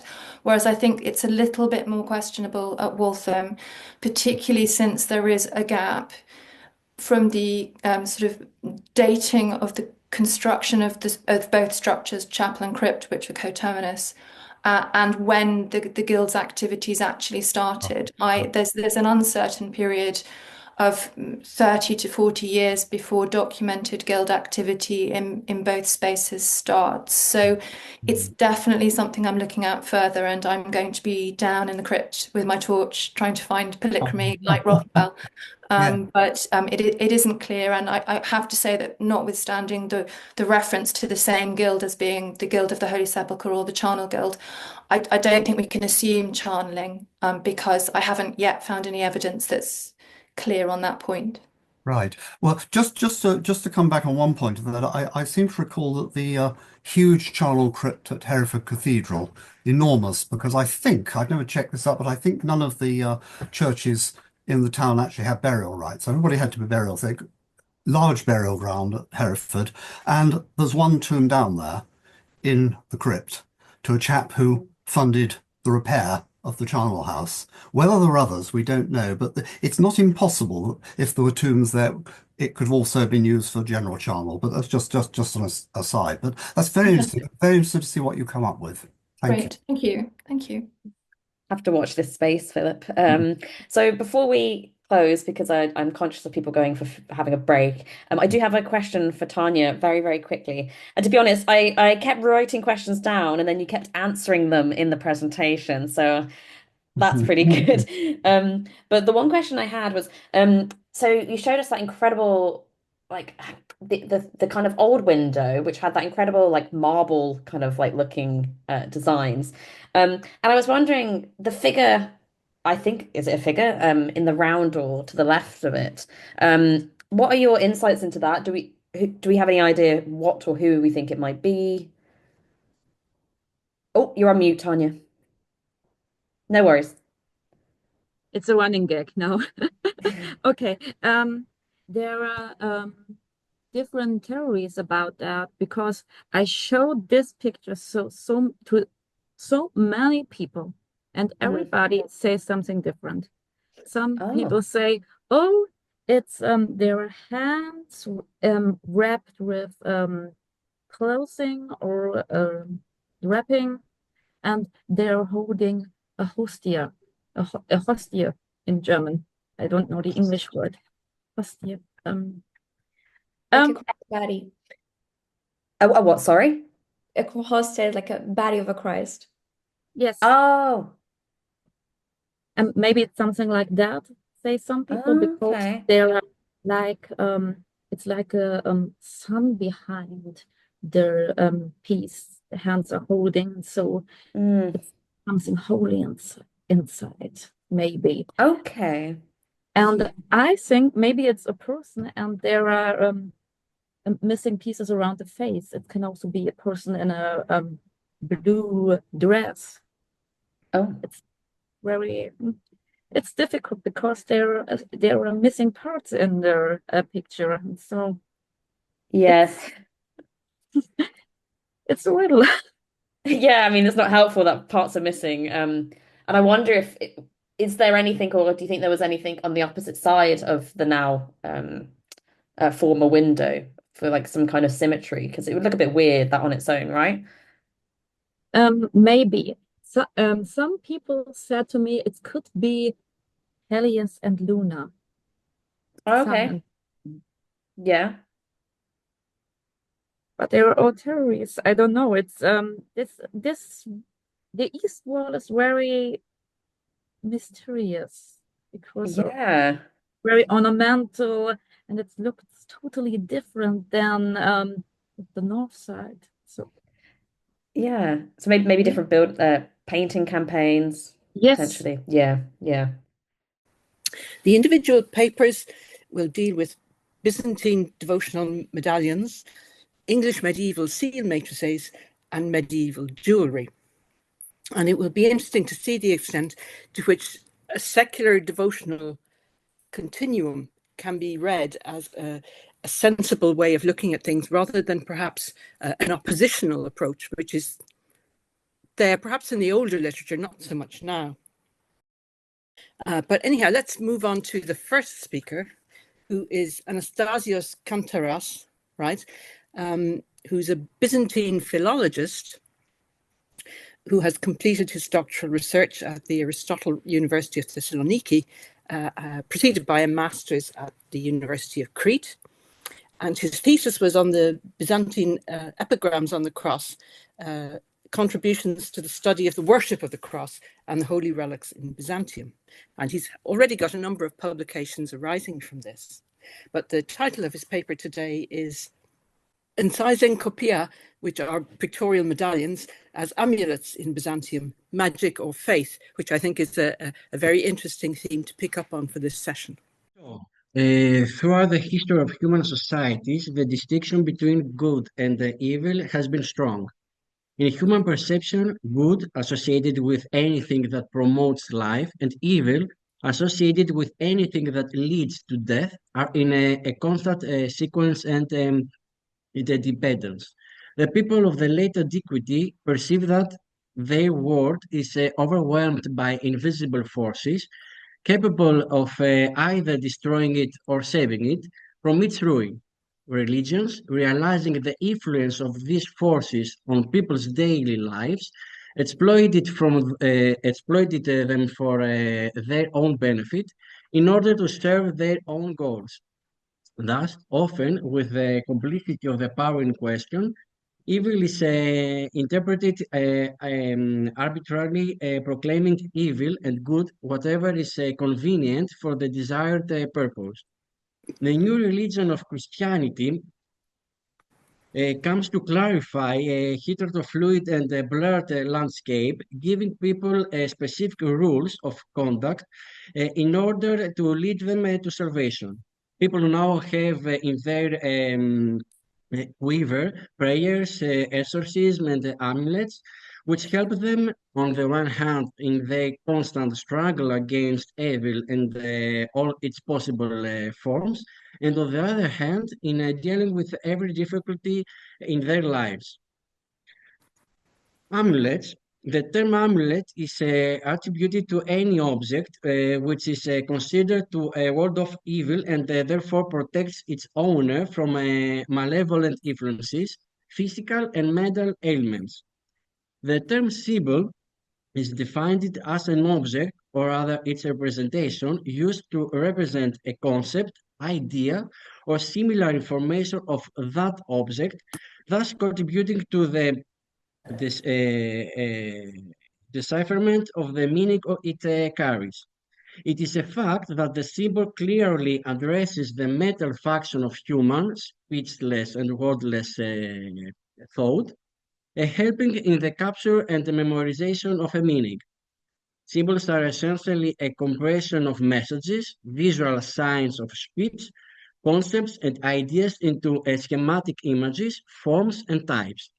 And of course, they are always linked to the past, since they recreate it, but also to memory, since symbols help to experience past events, linked to the historical consciousness revealed by their decipherment.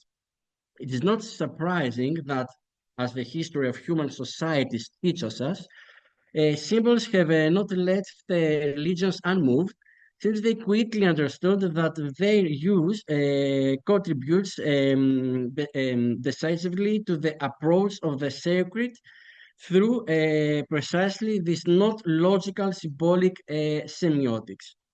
Thus, the paradox and the mystery of the religions can be understood through the symbol, which now functions as a mystical image of the sacred, offering the peculiar uniqueness of man's empirical approaches to it.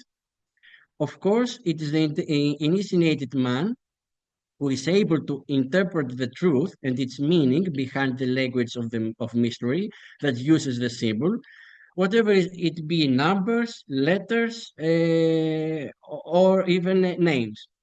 This value and importance of the symbol was also recognized by the fathers of early church, adding a new meaning to the older pre-Christian symbols, turning them into a revelation. The most characteristic example of all is the cross, which is transformed from a means of public death sentence into a symbol of redemption, hope, and salvation. In addition, In the life of the Orthodox Church, the Bible is the source of a large number of symbolism, making several symbols amulets because of their mystical character. Thus, the best-known symbols of Christianity are the vine, the fish, the anchor, the lamp, the boat, the shepherd, the lamp, the light, the dove, and of course, as mentioned above, the cross. These symbols of the product of time were gradually incorporated into the art of Byzantine iconography and harmonized with the patristic sermons in order to orient the faithful morally. Byzantine engolpia. In general, the term engolpion is used either for simple flat crosses or crucifixes or for any circular, rectangular, or polygonal icon with or without holy relics within it. These are essentially objects of worship whose power derives from both from the holy relics they enclose and from the iconographic themes they may bear. More specifically, the crosses used as engolpia amulets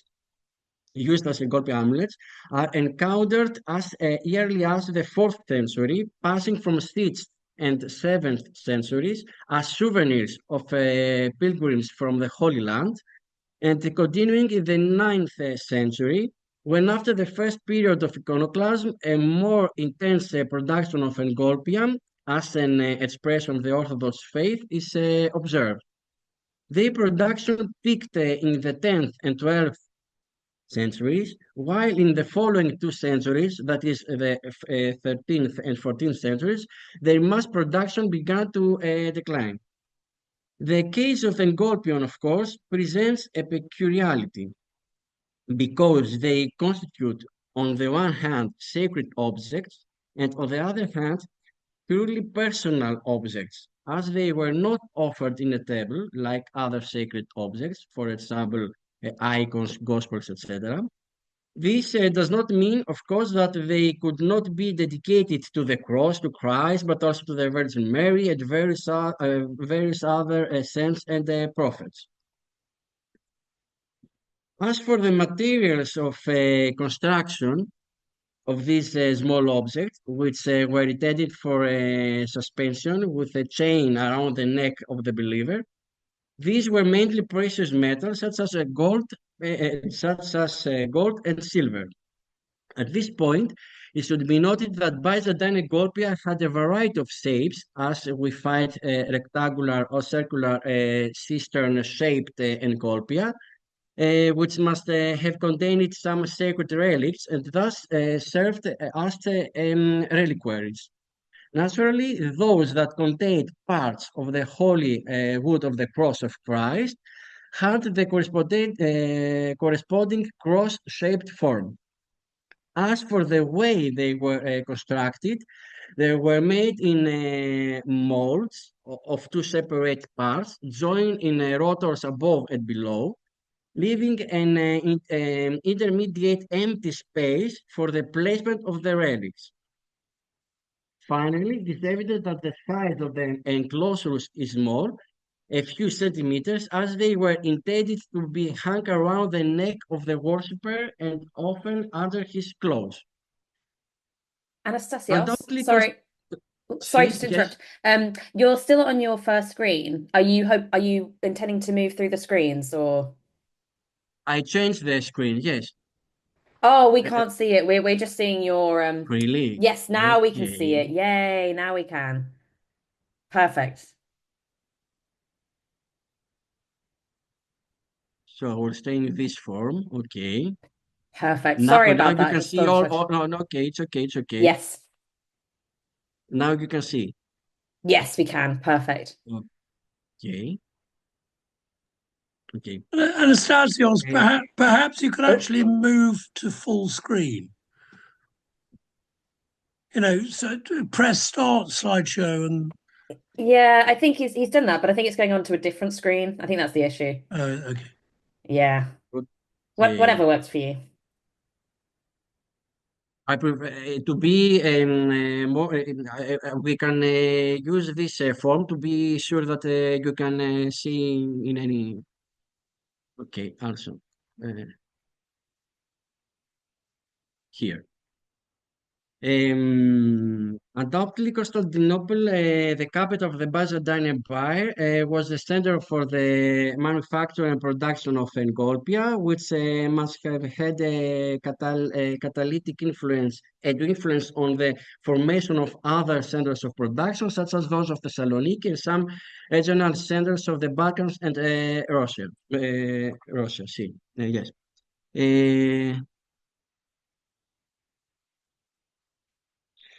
Through the study of the historical sources, but also with the help of the corresponding archaeological finds, we find that the Byzantine engolpia were used by all social classes of Byzantine society, regardless of gender and age. From the poorest to the to the richest, each acquiring, of course, depending on his economic situation and the corresponding engolpion. Thus, the poorer social economic classes acquired simple engolpia without precious materials on them, and of course without holy relics inside them, while those belonging to the wealthier economic classes of Byzantine society could order more expensive engolpia. At the top of the hierarchy was always the Byzantine emperor himself. At the same time as the emperor, the patriarch also proceeded to order precious engolpia. And finally, it is worth noting that engolpia were particularly widespread in monastic circles, in addition to the circles of the laity.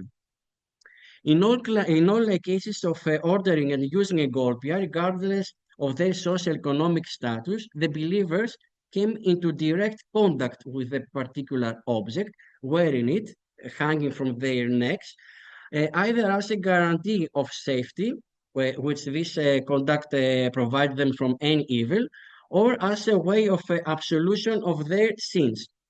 This becomes still clearer in those cases where we found some inscription or a few metrical verses engraved on the golpia. Of course, in these cases, we're talking about commissioners who had the financial comfort and the ability to find both valuable materials and poets, respectively. Among them were high officials on the imperial court and military officers.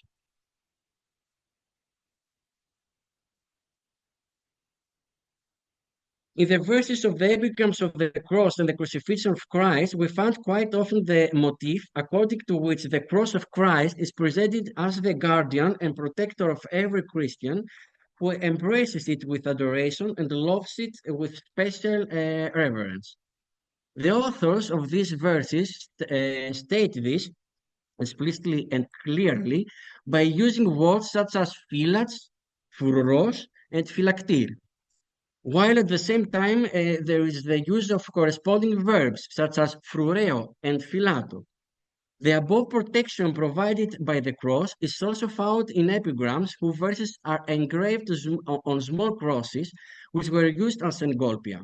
This engolpia therefore contained a piece of holy wood, while their case, either on the front or on the back, was inscribed with an epigram, usually 2, 3 to 5 verses, often with the name of their owner, who either held a high office, military or ecclesiastical, or belonged in one way or another to the circle of the imperial family.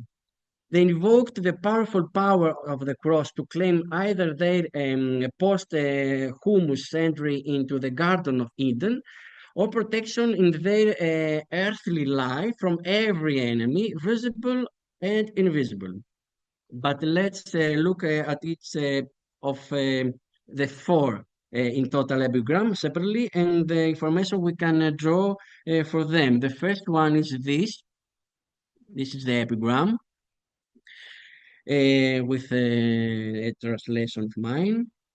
And this is the object. Can you see it? Can you see it? Okay.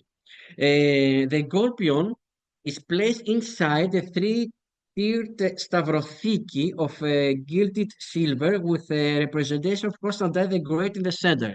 This is stavrothiki. This is the cross, the Engolpion, and this is Constantine the Great here and here.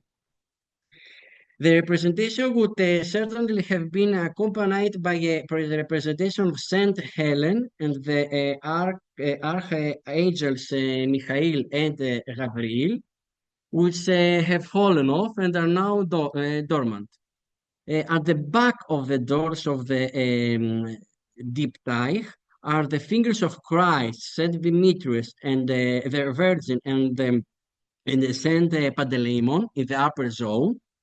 And the fingers of Matthew, Barnabas, Timothy, and Timon in the lower zone. It's over there. The diptych is covered on the reverse by a gold door frame. Yes, here, with a cross within a floral decoration. You can see here a floral decoration. The dimensions of the Engolpion with the diptych are 13 centimeters, while the Engolpion alone measures 5 by 5 centimeters. It's a small one. The Engolpion was later incorporated on a decorative column, is this one, 0.50 centimeter high. The verses of the epigram are divided between the four edges of the Engolpion cross, front and back. The two first is here, front and back. The first two verses on the front and the last two on the back of the cross. In the last verse, we also have the name of the commissioner owner of this particular Engolpion, apparently a Byzantine official named John. Unfortunately, there can be no secure identification for this person. This is the epigram number 2. And this is the Engolpion. It is a gold Engolpion measuring 5.7 by 4.7 centimeters, decorated with gemstones, enamel, and filigree. The four verses of the inscription are written around the perimeter of the reverse side of the Engolpion, while the front side, this is the front side, yes, depicts Christ crucified, flanked at the bottom by his mother Theotokos and John, and at the top by two winged angels. No information about the owner of the Engolpion can be derived from the verses of the epigram, as there is not even a single reference to a name. The only certainly about the owner of this Engolpion is that it was intended to be one hanging around his neck with a chain on this particular Engolpion depicting the Passion of Christ for protection. This is epigram number 3, and this is the object. In this particular case, we have a Byzantine cross-shaped Engolpion made of enamel and gilded, with part of the holy wood of the cross of Christ inside it. On the front side of the Engolpion is Christ crucified, while under his hands on the left is the Virgin Mary, and on the right is John. I don't have any picture to see that, but we have only the back side.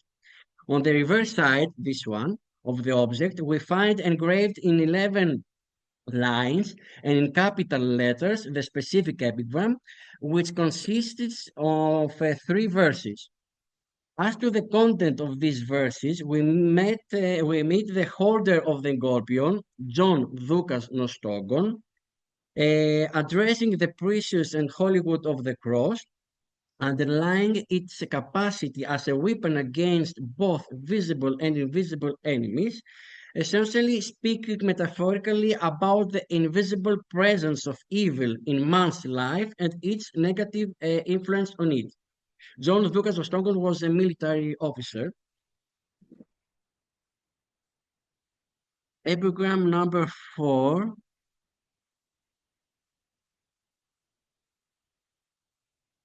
One of the most characteristic examples of a Byzantine cross-shaped encolpion with an engraved metrical inscription on the cross and its power is this encolpion.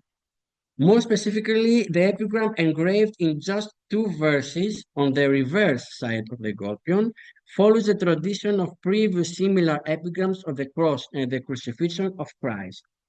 According to this tradition, the cross, with its awesome power after the crucifixion of Christ's body on it, is able to become a guardian and powerful weapon against the enemies of every faithful Christian.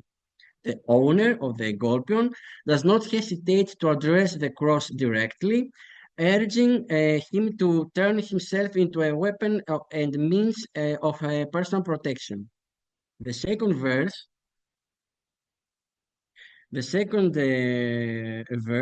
also gives the name of the owner of this particular encolpion, which is no one other than Sevastos Georgios Varagopoulos, who, however, is not known to us from any other source. Probably he lived and worked in the imperial palace of Constantinople in the 13th to 14th century as a kind of military guard. Traveling through the history of human societies, one can see a constant continuity in the creation of amulets for protection from evil and dark forces, who covenant the good mental balance, physical health, prosperity, and happiness of mankind. Starting from the pre-Christian amulets, we pass to the early Christian ones, and then to the purely Christian ones, with the symbol of the cross dominating. The latter, in the form of an encolpion, and with incited inscriptions on them, became established during the Byzantine period, with a more intensive production between the 12th and the 14th centuries. The influence was so strong that we find traces of it even in our days, where ordinary lay people wear a cross, usually their baptismal cross, hanging with a chain around their necks for their personal protection. Also, we should not forget the importance of the written word in the encolpia, which does not simply serve to transmit some information, but it is the means by which a desire of the owner of such an object is expressed. In conclusion, amulets, in any case, mirror their time, providing us with information about the level and structures of a society, the superstitions, hopes, fears, desires, passions, and ambitions of both ordinary people and the ruling class of society. Here is an indicated bibliography. Thank you very much for your attention. Well, that was a fantastic set of insights into how a particular type of artifact brings out things that I didn't pick up at all in my introduction, actually.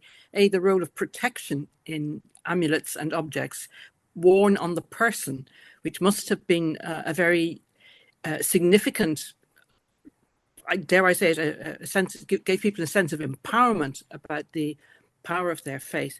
And the other also is a point that you did pick up on very clearly in your conclusion, the power of text, which I think that is something that we need to give consideration to. It's not necessarily the simple translation of the words of the text. It's the fact that the text itself has a very clear power in itself. And the relationship between text and image, text or the object, is very important to realize what we can see, what is the meaning, the deeper meaning of the text. Right. Well, I mustn't ask questions now because you've got to move on to the next speaker. Okay, sure. Thank you, Anastasios. And the next speaker is Gillian Reid. Gillian studied history at the University of St Andrews, as I understand it, followed by a master's at Oxford in archaeology. And she now works as a project assistant at the Museum of London, but she's previously also worked at the British Museum. And I don't know of any publications she's got out about this, but she's got one interesting publication online about flu remedies in London in the 17th century. I throw that in just to show I've picked up on it. But anyhow, her main area of research for this presentation is the study of medieval seals and seal matrices. And this is obviously a very well-developed field. And scholarship has historically focused on identification and style of image, treating them very much as objects to be kind of quarried for what's actually on them. But within the past 20, 30 years, Portable Antiquities Scheme has opened up a huge field here, because we now realise that there's a lot more literacy out there than was previously perceived, simply by considering seals and seal matrices in terms of what have actually, survived on documents. We now got a whole load of, dare I use the term, rather low-grade seal matrices out there, showing that actually literacy was a lot more important for ordinary people than we might hitherto have thought. So, but now I think that also there are wider themes that are coming through, particularly those of gender and object biography. And as I get it, Gillian's paper today will pick up on both of those themes. Her paper being Leaving Her Mark, Seal Matrices and Objectifying Women in Medieval Britain. Over to you, Gillian. So I'm going to investigate the lived experience of medieval women through the physical traces that they have left behind, namely their seals, and exploring the narratives of these two medieval women. This research aims to demonstrate the untapped potential of objects to communicate the lived experience of medieval people in general. I hope to show that seals are one such object with this potential, and how it is possible to develop impactful and interesting storytelling about medieval women from our collections. As been said, seals are particularly well researched, so they're well suited. And there's a substantial quantity of scholarship on seals and sealing practices in the medieval period. But particularly relevant here is the work of Brigitte Bedos-Rezek, who's argued for the seal's value in, quote, the formulation of personal identity in the medieval West. In this way, seals not only act as a physical proxy for an individual and proof of their actions, but rather the seal is the self. Bedos-Rezek refers to the mutual process of imprinting, how the objects equally shape their owner as much as the owner creates and facilitates the object. Therefore, while seals were adapted by their owners as markers of their approval, they too reinforce the owner's identity. And this is augmented by personal participation in the creation and development of individual seals. So, in this way, the object is the biography of its owner, and the object cannot be separated from the individual. Also, engraved with their names, seals offer a unique window into the lives of specific women. It is rare that we have objects that we can clearly attribute to an individual. Accordingly, seals can prompt us to question if objects ascribed to named historical individuals can be particularly valuable in understanding the human experience. In taking an interdisciplinary approach, the case studies of these two women and their seals will aim to highlight various facets of their lived experience. And I am to bring together documentary records, auxiliary archaeological information, as well as feminist scholarship to develop a personal biographical approach rooted in the original source object. The seals in these case studies have been sourced from the British Museum and the Portable Antiquities Scheme, which respectively record hundreds and thousands of medieval seals. However, due to the varying sources of the materials, one is a museum acquisition and the other is a chance find, the narratives advanced for these women take different forms. Similarly, the accessibility of these objects has been limited by digitization and differing data standards among institutions. This creates disparities in the information available and has inevitably affected this research. The dates, images, and/or provenances of the objects, both from museum collections and databases like the PAS, may not be easily accessible to external researchers like myself. preventing our ability to better understand these objects within their context. So, sorry, I realized that I'm still on the title slide. Medieval seals as a source. So here are some kind of key facts about medieval seals, especially in the context of women. And then I will move on to our first case study, who is Elizabeth Woodhull, née Chetwood. So acquired in 1838 before the British Library's separation from the British Museum, this 15th century bronze gilt seal is the mark of Elizabeth Woodhull. It could be attributed to Elizabeth through its black letter inscription, which duly presents her paternal name and heraldry, the Arms of Chetwood, as well as her first husband's name, Thomas Woodhull. Oop, that went faster than I thought. Elizabeth's seal can be seen as unique for a woman, and looking at female seals from England, there are a few examples that resemble hers. Of secular female seals at the British Museum, hers is the only I found with a complete coat of arms. Other female seal matrices in the collection typically portray portraits of their owners or flower or star motifs. When a female seal does show a coat of arms, it is commonly being held by a female figure. So ultimately, beyond her name, there is a conspicuous lack of so-called feminine markers on this seal. Rather, like the seals of her father and brother, Elizabeth presented the arms of her knightly Leon's ancestors, distinctive by a lion rampant alongside the Chetwood crosses. And I apologize, I don't have pictures of her father and brother seals because they're not online, so I can't access them. The absence of typical feminine motifs on her seal may be intentional. As a woman, Elizabeth may have felt compelled to establish her legitimacy through an overt display of her family's iconography, and in this way, the seal would act as an assertion of legitimacy, not just as a wife or daughter, but as an heir in her own right.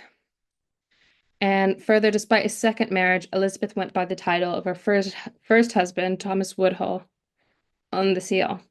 This may be attributed to a firm installation as a representative of the Woodhull line, but similarly, it was not uncommon for dowagers to be referred to as their best title.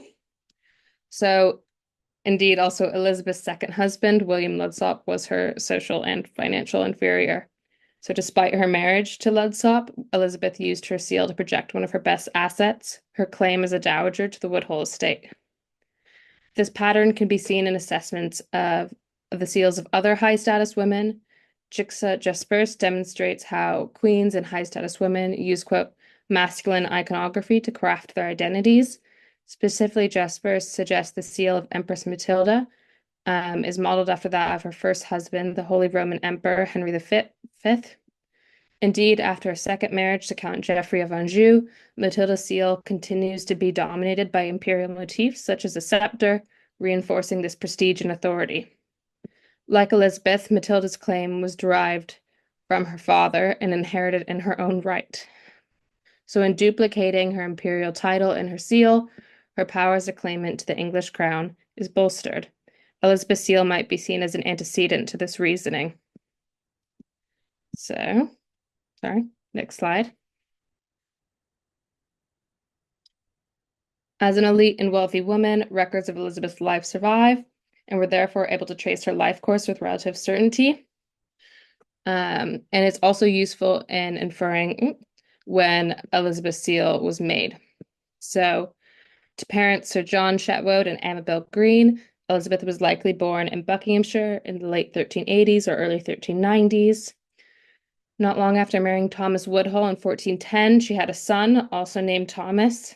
And when her husband was killed in Anjou in 1421, Elizabeth took control of her dower lands in Bedfordshire.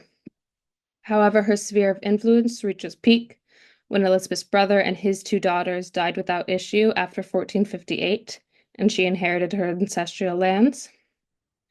It is likely that it was around this transition when this seal was produced for her.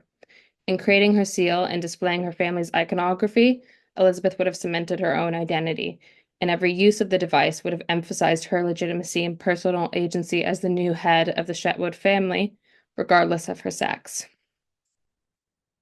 However, as aforementioned, on her seal, Elizabeth also duly presented the Woodhull name alongside her ancestral coat of arms. Based on manuscript records, her eldest son Thomas would have likely been around the age of 10 when his father died, and Elizabeth would have been heavily involved in overseeing his life and quite possibly in arranging his marriage to Isabella, who gave her 3 grandchildren. However, she also outlived both her son and daughter-in-law, and following her son and his wife's death, and as the head of the Woodhull family, she may have been involved in the rearing of her young grandchildren as well. While her experience as the mother and grandmother cannot be easily gleaned from her seal, Elizabeth was likely involved in her children and grandchildren's success and advancement. For instance, when in her 60s, Elizabeth was presented with a third marriage proposal, she rejected it. A marriage would not have produced children, so the match would have been financially motivated for her prospective husband, a Yorkist knight, and Elizabeth would have likely gained very little from the match. It has been suggested that Elizabeth's rejection of the suit may also have been steered by political concerns, and allying herself and her family with a prominent Yorkist while their position was still insecure, Elizabeth would have been taking a risk. Her commitment to the Woodhull estate and her grandchildren's future advancement may have prevented her from accepting this proposal. Even when she was encouraged to agree to the marriage by the Earl of Warwick and the Duke of York via letters, Elizabeth did not compromise or assent. As an heir to the Chetwood estate and anticipating her wealth would only grow, there was no pressing reason to enter into a third marriage and jeopardize her and her family's legacy. It's from actions such as this and from her seal that we're able to better understand Elizabeth's concern for both the Chetwood and Woodhull family lines. Usefully, archaeological evidence of Elizabeth and her family still survive beyond her seal. As an elite woman, it was commonplace for her to act as a patron, using her seal to certify donations, and her patronage was likely responsible for the erection of at least one, if not more, funerary monuments in the Chetwood family church in Warkworth, Northamptonshire. For instance, the monumental funerary brass for her second husband, William Ludsop, is a notable addition to the church. As Elizabeth held the Chetwood family purse strings at this time, she would have been the most likely benefactor of this monument. Other surviving monuments in the church may also have been her prerogative, as they include her mother, father, and half-brother. These additional archaeological traces are deeply aligned with the influential life that Elizabeth Seal represents, a woman who was a leading figure in her family and local community. So when her own death came in her 80s, it is unsurprising that a monument was erected for her alongside those of her family in the Church of St. Mary. That's one case study done. We'll look at our next now, which is Muriel Joppis. In October 2023, a lead seal inscribed with the design of a female face was found in Norfolk. The device dates the 13th century, and the matrix inscription can be interpreted as the feminine name Muriel with the surname Joppis. Muriel has been identified as a common name for a Jewish woman in medieval England, while Joppis is of Hebrew origin. Considering this, I have theorized that the seal might be a possession of a Jewish woman, and while understanding why this will never be confirmed, I want to demonstrate why it's possible. Jewish women's seals, and by extension, documentary evidence of these objects, are relatively limited. Daniel Friedenberg, an authority on Jewish seals in medieval Europe, suggests this dearth can be linked to the type of business Jews engaged in. Jews were generally excluded from land tenure, and therefore the majority of their business was related to monetary transactions. This type of trade did not require many written records. So in searching for evidence of Jewish business, it's more effective to look at the names of the seals as well as the date of their production. With Edward's I expulsion of the Jews from England in 1290, seals from the 14th and 15th centuries are unlikely to belong to the Jewish community. Accounting for this, on the PAS, I've identified at least 4 seals which potentially belong to Jewish men and 2 which may belong to women. Of these, 5 are located in the southeast. These examples correspond with several known large Jewish communities in the south and east, such as Norwich, Cambridge, Winchester, Canterbury, and Oxford. The location of Muriel Seal in Holme Hale, a village near the market town of Thetford in Norfolk, may be particularly assuring of the owner's Jewish identity. Sorry, there's all those little places highlighted on a map. Thetford was one of the smaller Jewish communities in East Anglia, located alongside Bury St. Edmunds, Bungay, King's Lynn, and Castle Rising.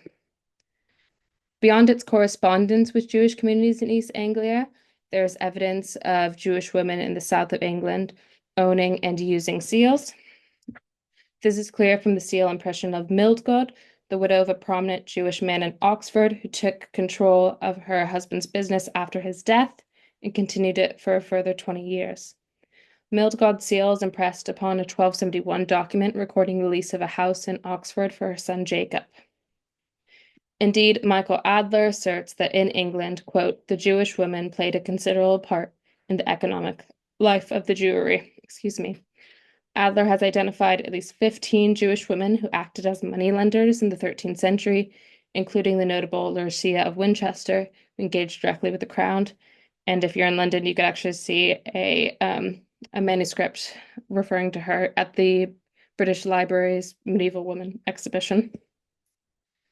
It is within this wider context that we're able to situate this object and its owner. The contemporaries of Muriel were not merely meek wives, but independent entrepreneurs with economic agency. For example, there are over 400 women seals on the PAS. However, Muriel is relatively uncommon among the sample in one way. Unlike others, it does not characterize her relationship to a man. There are few that don't, but it's one of this few.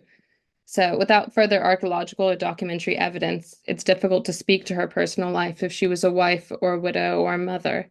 She may have been all of these things, but in her business, this part of her identity does not feature. Her seal instead presents evidence of a life that was lived with a clear level of personal agency and economic independence. However, looking at the seal itself, it may be determined Muriel was not an exceptionally wealthy woman.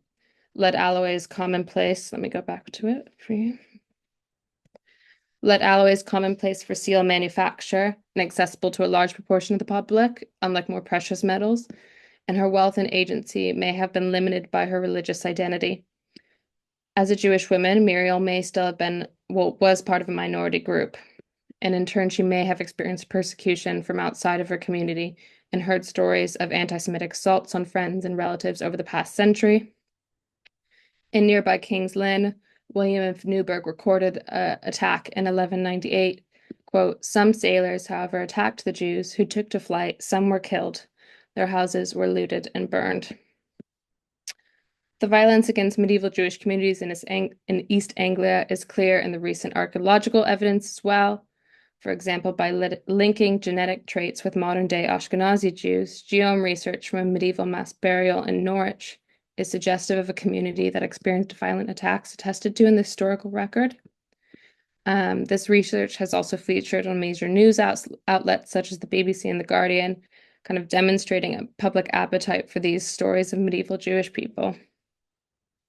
Similarly, local attacks in East Anglia would likely have not dissolved from the consciousness of nearby Jewish communities. For example, the notion of inherited trauma has been examined through the study of Holocaust survivors and their children. And while, of course, we cannot confidently apply this to historic populations, through this lens, we might be able to better understand the experiences of generations of medieval Jews in England and beyond. Indeed, it is possible that Jobbis may have been alive during the heightened tensions between Christians and Jews at the end of the 13th century, and this animosity against her community may even be responsible for the disposal of this seal. She may have fled with her community from her home in England, leaving behind her seal and her means to exercise her agency.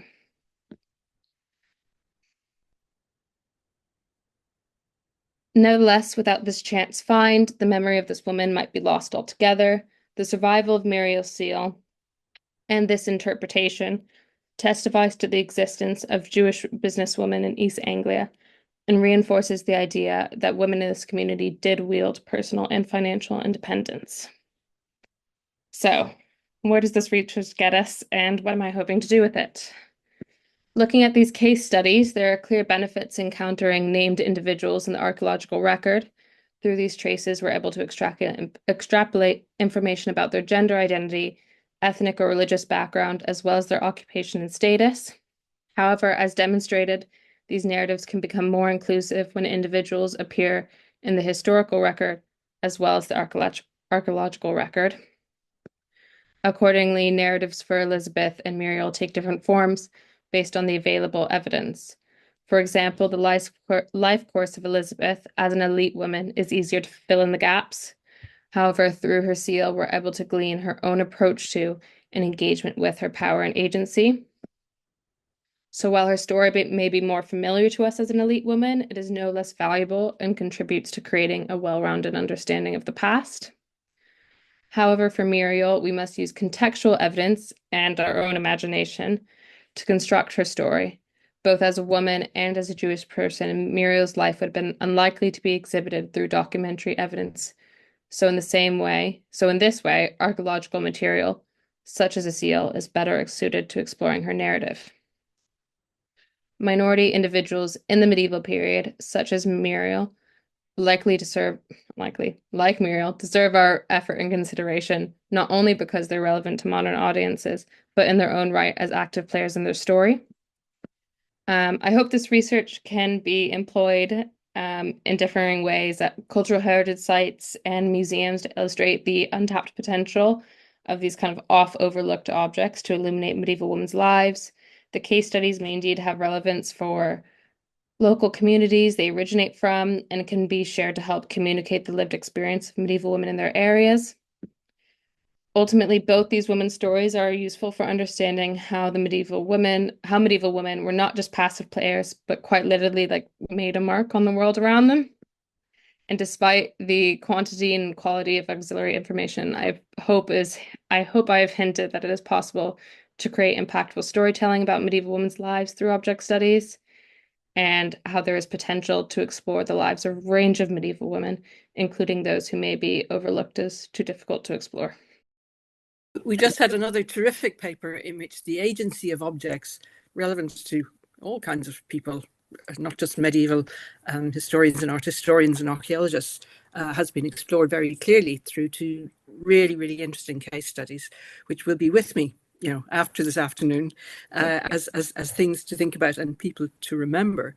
And I think it's a very, dare I use the word, kind of liberating to get outside the very narrow political, historical narratives which, kind of impeded reaching out to a wider understanding of the medieval world. So I think that's been a really great paper as well. So let's move on now to our next contributor, who is Caroline Crosdale. Now, if I've got your biography right, you did an undergraduate degree in the States at the University of Richmond, yeah? And you've subsequently done a master's at the University of St Andrew in art history. But since 2020, you've been a DPhil student at Oxford University, where you're researching late medieval English jewellery. Right? Yeah. Can I just ask now, because it's not the stuff I've been able to track, have you finished this thesis? You must be close. I'm about to submit. So oh, great. Well, yeah, that's good for you. Yeah. Always a great moment. Anyhow, today you're offering a presentation entitled Strings of Time, Prayer Beads as Customable Sites for the Curation of Memory. And as I understand it, the wider program of your research addresses wearable containers of meaningful things, English late medieval and early modern jewellery, to enclose, conceal and enshrine. So we can all think about the things we hang around our necks and what's inside them. And sometimes that meaning will obviously have changed in the course of the object's own biography. But over to you to tell us all about it. Ready to go. So, Strings of Time, prayer beads as customizable sites for the curation of memory. So I'm going to read a brief abstract of this paper and then get into some of these great images that I have. This paper considers the string of prayer beads, paternoster, or later the rosary, as an important portable site for the collection, materialization, and perpetuation of memory in late medieval life. Recent scholarship has highlighted the use of manuscripts and books of hours as important loci for the collection of pilgrim badges and tokens. However, the more accessible and widely owned prayer beads and strings of prayer beads have not received similar attention, likely due to the lack of their survival as complete objects in collections or in the archaeological record. However, wills, inventories, and contemporary depictions, both in manuscripts, in paintings, other things like that, do show us and revealed that these were highly customizable, tactile, and sensual-oriented objects. Owners could select from a wide variety of meaningful materials for their strings of beads and could attach personal additions, including pilgrim tokens, pendants, pomanders, reliquaries, finger rings, brooches, prayer nuts, or amulets. Not only did the textures, forms, and origins of these beads, as well as any narrative memories associated with them, prompt the memory and shape the narrative of meditation or the mental pilgrimage engaged with when praying and interacting with their prayer beads. Prayer beads were also very important heirlooms in between individuals. And while in life, the owner of these prayer beads might rely upon these as intercessory tools and call upon divine forces to memento me, or remember me. In death, these were bequeathed to loved ones or family members and asked for them to remember them and pray for them while they are in death. Similarly, these appear on tomb effigies, church memorials, and brasses as both constructive in the memory of the person as their identity as pious, but also perhaps prompting the viewer to pray for the soul of the deceased. So one of the ideas that prompted this research was looking at an adjacent topic, which is Viking Age beaded necklaces. So these are really fantastic in that they're not often following a pattern. They can be very idiosyncratic and represent a lot of accumulated different kinds of beads of different colors, textures, materials, shape, and form. So a couple of theories about why these look the way they do is that people might have accumulated these beads to represent important life events or rites of passage in their lives, or also they could represent special gifts in between people given to represent the relationship that they have.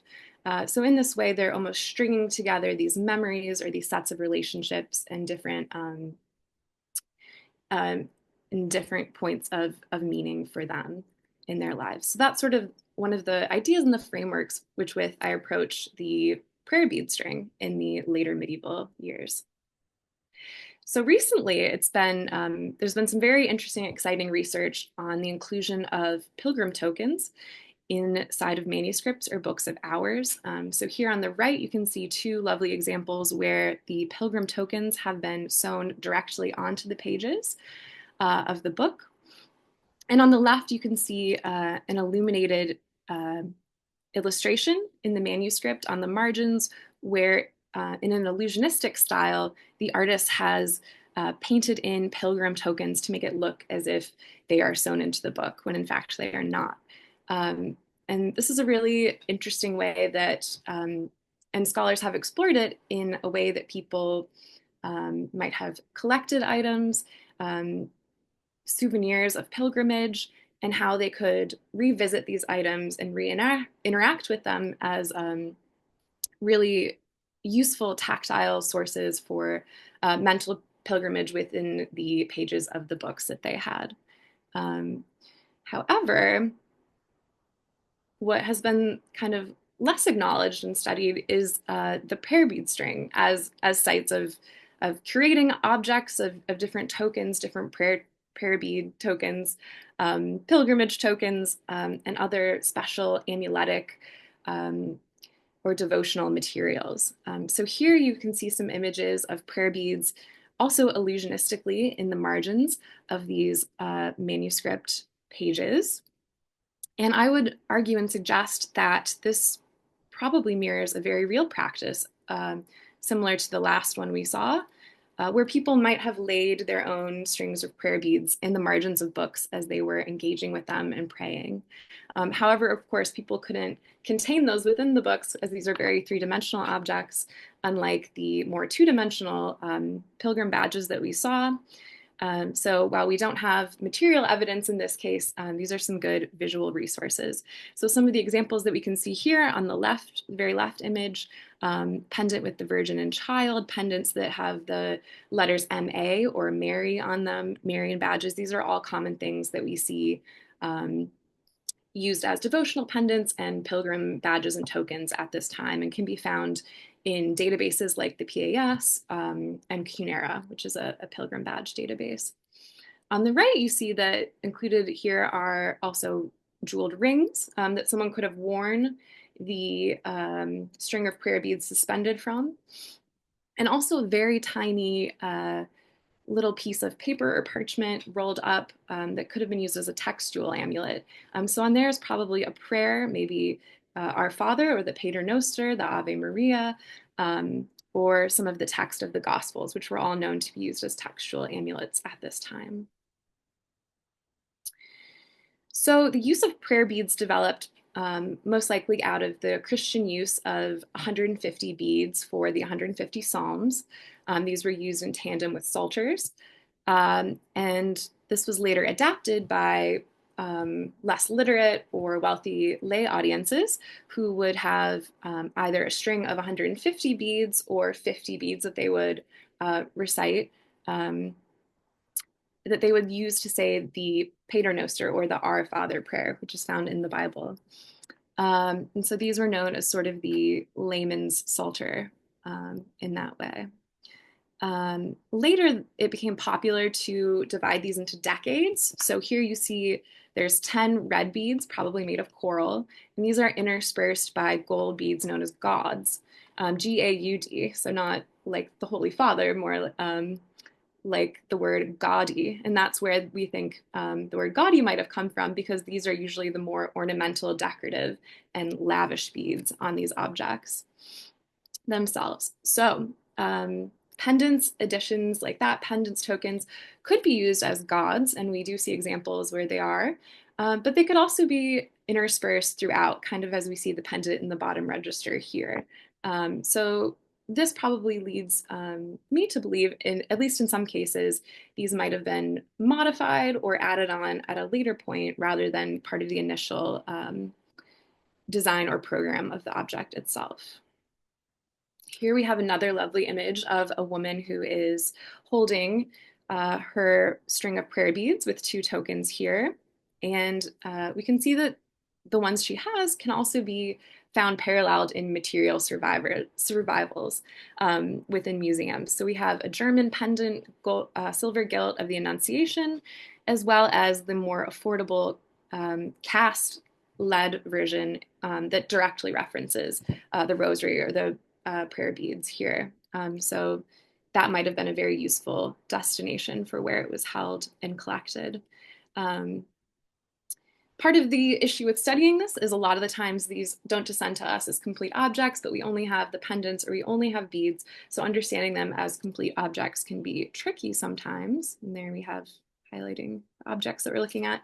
And there are some examples of partial survivals of these objects. On the left, we have jet prayer beads from around 1300 found in Canobies in Dumfriesshire in Scotland as part of a hoard with coins and jewelry.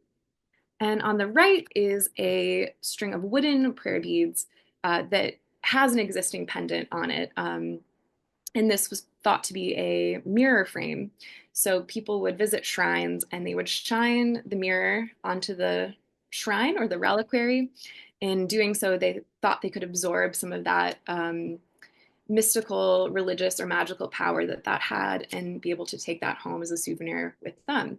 So here we see someone has chosen to include this on their string of wooden prayer beads that they could revisit time and again, and every time they held or interacted with that, they could either access some of that absorbed power, or they could remember their trip or any religious experience that they had on their pilgrimage visiting that shrine.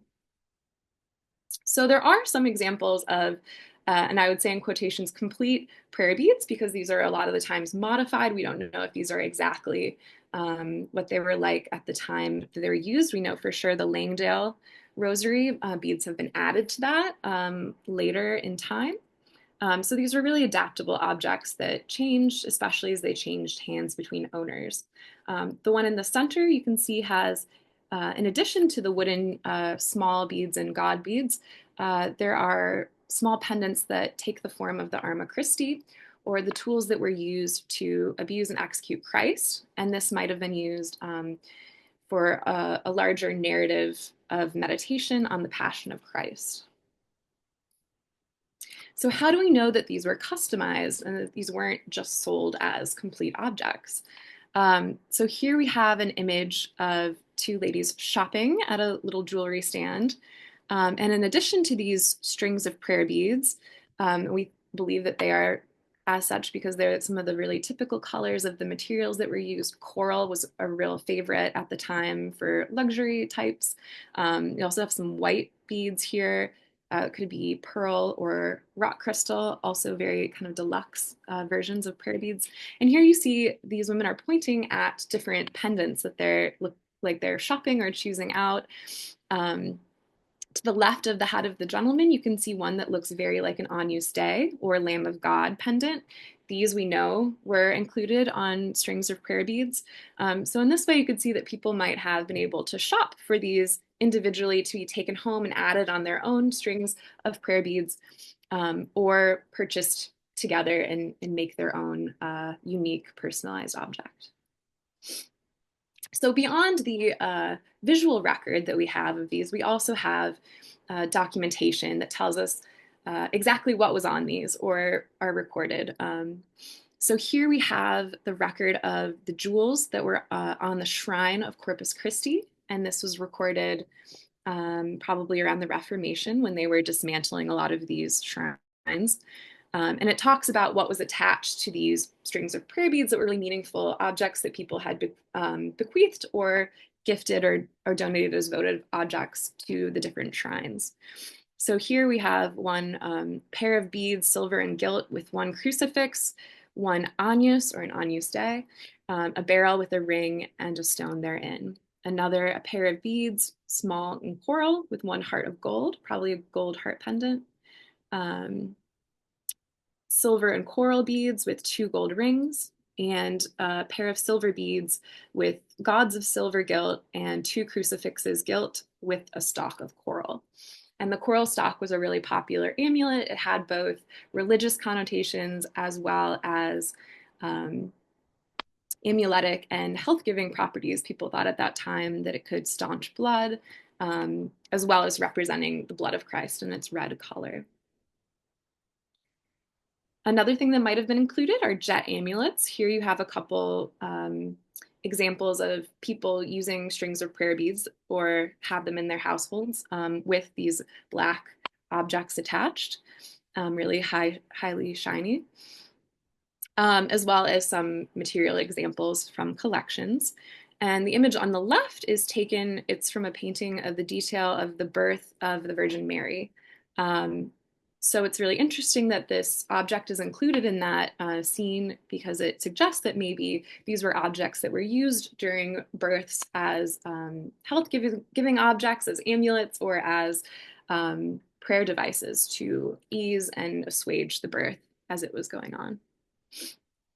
Pomander beads were also very common, and these could vary in range of size from about the size of a grapefruit, the really large ones that these ladies are using here, to the size of a blueberry.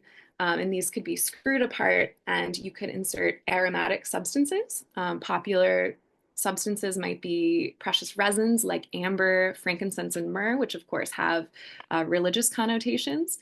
And other sweet-smelling spices and herbal materials could also be used. And that would really add another sensual dimension to prayer and devotion in grounding the self when you're thinking of your devotional meditations. And I really love this painting just because it shows how the material object of the prayer bead string is a link and a bridge between the person and the divine. And her lovely prayer bead string here does have a number of pendants. I think that one might be a shell, a seashell, which would be a symbol of immortality or eternal life. It also looks like she might have a red enameled Agnus Dei pendant on there. And she's using this, you see how she's positioning her body in a gesture of genuflection and prayer. So she's engaging her whole body in this act, and also using a book in tandem with them, which is very interesting how these different devotional materials interact. So another example of a really interesting prayer bead survival, this one literally is engraved, O Mater Dei Memento Me, or Remember Me, Mother of God. So very clearly used as prayer objects and objects to call upon the divine to think of oneself. Not only in life did people use these objects as tools to be remembered, but they were really important heirlooms as well. And we have a lot of documentary sources that talk about, that say, I am bequeathing these beads to you. Please pray for me and remember me with them. So not only are they customizing these in life, maybe with objects that were significant in a sense of memory, but they were passing these on, and they become strings or ties through different generations in order to do that. So on this right, you see this alabaster panel. The rosary is what's tipping the scale of deciding the divine destination of one's soul, of heaven and hell. In the middle, you have these two images that are mourners from a tomb. So this might have been a prompt for people viewing the tomb to pray for the soul of the person memorialized, or representing a practice that would have been really common for mourners to do. And this lovely kind of gnome-like figure on the left, which was known as a beadsman, and probably represented more everyday or even sort of impoverished alms people that were praying for the souls of the deceased in chantries and chapels in order to, in exchange sometimes for resources, but in order to promote the soul through different stages of purgatory and beyond. And here we have a lovely bead that is Janus faced between death and life, and really, I think, just materially shows the bead is made of bone, so it encourages you to think about the materiality of your own body as bones within, but then also these prayer beads as linking devices between yourself, the divine, or the community of the deceased. So what next? And for my last slide, I have this, which is known as it's considered a e-rosary, a smart rosary. So it was introduced around 2019, and it has hematite and agate beads attached. It came in a lovely faux box that's not a real book, but it looks like a book, and is activated by making the sign of the cross over the Fitbit tracker bit. So just an interesting sort of next dimension in present day. Thank you very much.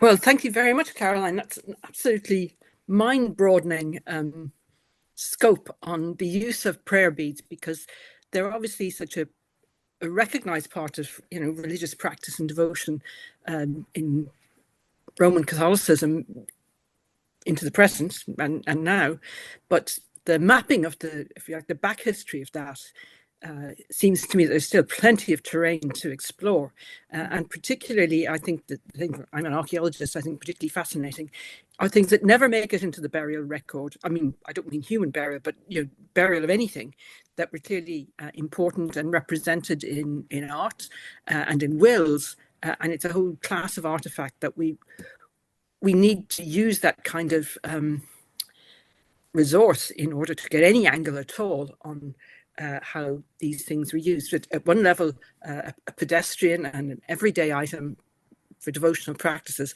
but another level, clearly treasured objects that were passed on and inherited with all of the personal stations that might involve. So thank you for a terrific paper.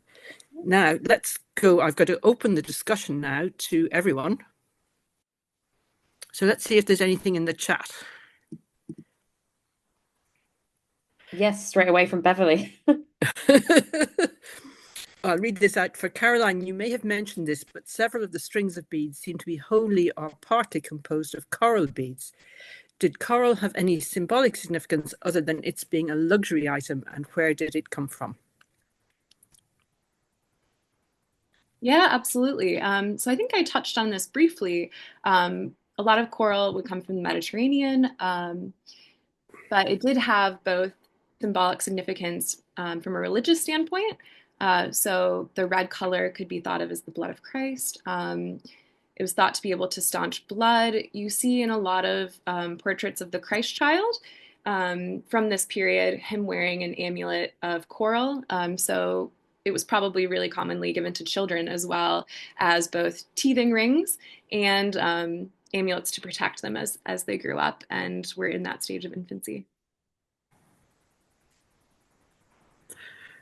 Right, that's really interesting. Are there any other questions coming in now? Pause up. I guess just a quick question to follow on that So you know in that wonderful image, I can't remember if it was the Cleves manuscript, where there's a woman shopping for her rosaries. I mean, they're so large. There's, the perspective is surely kind of not correct there. But do you think they are coral rosary beads? I couldn't remember if you said like the red ones that you. Yeah, I think so. That was really Yeah. one of the most popular materials for those that could afford it, but really, and you see in records too, really broad variety of precious stones, but also bone and wood. You see the prayer beads from the wreck of the Mary Rose are just carved wood. So really accessible objects to everyone. You could make your own. They cost nothing. You could carry them on you everywhere you went. So really just these objects were everywhere in a way that maybe we don't see anymore because they're dispersed in the record. Yeah, yeah. And I love that painting you brought up of the little baby Jesus like trying to grab onto the rosary Yes. beads because I mean they're so tactile, aren't they? You want to touch them, and whereas when they're depicted in the Book of Hours in the margins, you almost kind of like lose that. But I guess it also reminds me of is it the Book of Hours of Mary of Burgundy, where you got the window scene and it's lying there, and to remind you that these are objects that will take you beyond just touching, but seeing and whatnot. So it's a really fascinating topic you've got there. So Can I ask a question of all our speakers? Right, I'll put it in the text.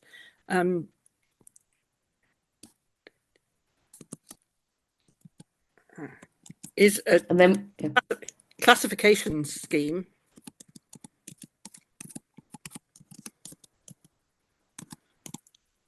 at all useful?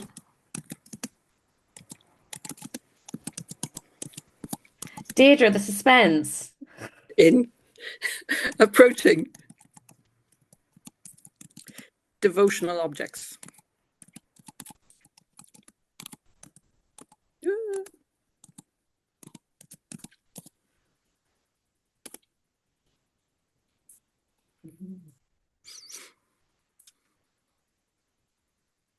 I can start. And honestly, I'm thinking of prayer beads again. Sorry, Kara, but I feel like classification schemes are great until you have the overlap of things. As you know, like with prayer beads, them being emuletic as well as devotional, and you can have jet prayer beads carved with the scallop shell and St. James being devotional, and then the jet part of them also being used for childbirth and those kind of more amuletic atropaic properties. I think is that kind of going on to the question. I like the idea of classification, but I also think it becomes so much more confusing when you have things that are fitting into multiple different boxes. I don't know, maybe Caroline can speak to that more, as she clearly is in it with the prayer beads. Yeah, I definitely think that these were almost like, I like to think of them as sort of like Swiss Army knives for these people. So they tapped into all of these different needs and uses. And I definitely would resist a separation between what is sort of magical and amuletic and what is religious, because I think these things are seen as one and the same. And religious things could provide protection, and amuletic things could be religious. And it's just so interesting. And I think for me, these objects are interesting in their uniqueness, and they do resist classification for sure. So, Anastasios, have you anything to add to this? Yes, for me, magic, the religions, and the religion as, and by extension, faith, have a common starting point, namely the best, safest life here in Earth, and the assurance of a good afterlife. Right, yeah. So, yes. Is some is the initial is the start is a man is afraid of death, and what could exist after life, and that's why we have this perception of magic, okay, and with these issues, sacred objects like crosses and other icons or other devotional objects. Yes. Yeah, so I suppose one could say that maybe the power of things is multivalent. It doesn't just go in one direction. Yeah, it can protect you in the present. It can give For you the hope for the future and for hereafter. the afterlife. Yeah. Yes. Yeah. And it's also a practical evidence, if you're using your prayer beads, that you are, you're engaged in devotional practice. You're a person of virtue by doing this kind of stuff. Absolutely. Absolutely, yes. Well, are there any other questions? I think we're supposed to shut down now for a bit. Oh, there is? We've got one more question. We've got Anne, who's got her yellow hand up. Ah, right. I didn't spot the paw. There we go, Anne. Do you want to unmute? Perfect. Great. Thank you. What an interesting day it's been. This one is for Gillian. I loved that seal of Elizabeth, and without the name, you would have absolutely taken that as a male seal. I work on monuments, and sometimes I've noticed that there is a distinction when there's an heiress. They switch the place of honor on the tomb. Now, you said she was buried in the family one. Do we know whether she was buried with her first husband on her own, or? I don't know. So again, another kind of issue of access is that I've not been able to get to the church myself, and all the pictures that I have of the church don't have her tomb. They have pretty much everyone else's. They have her mother, father, half brother, and her second husband. They don't mention her first husband as being there or having a monument attributed to him. So I don't necessarily think that he's there, and then it might actually be her second husband. I wonder if because her first husband died in Anjou, maybe there was a bit of an issue kind of creating. I mean, there was no body to get back. You could still create a monument, but they don't mention a placement of a monument, is what I'm saying. He might have been buried at his own family, or buried. He might have had a monument in his own family church. Anyway, very interesting. You'll make me look at the seal now when I'm looking at that. So thank you. Yeah, thank you. The question from Anne Hignell for Caroline: can we presume the rosaries illustrated in the books of hours were the actual property of the commissioner and included when the book was being made? I mean, an interesting question as to just how purposeful and intentional these commissions were for books of hours. Yeah, I think that would probably be more of a parallel channel of research into books of hours and patronage. So I'm more interested in the material objects themselves.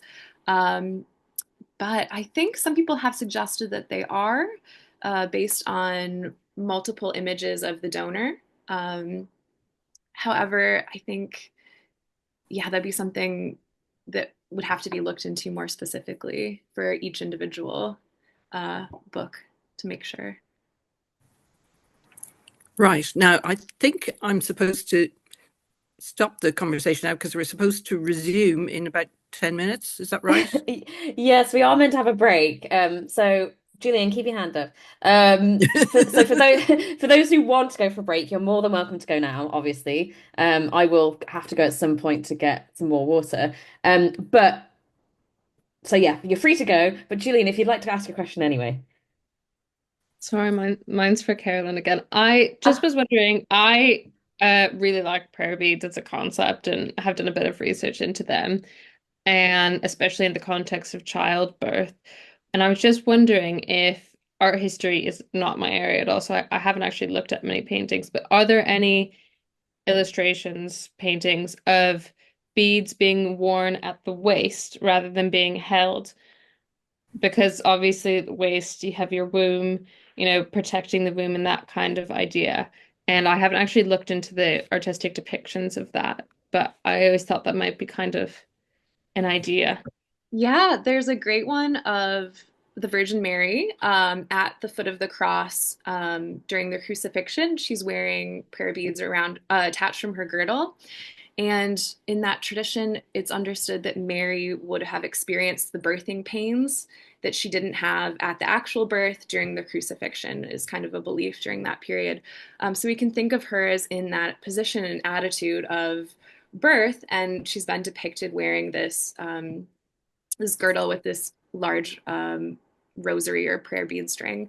You can also see in brass effigies, there are images of women that died in childbirth. We know that because they're wearing their pregnancy dresses, you can essentially tell, and they also do have prayer beads attached to their girdles. So I definitely think there is a link between that really important life stage and would add another dimension of kind of memory and meaning in these objects, especially when they're passed on to other women in a family.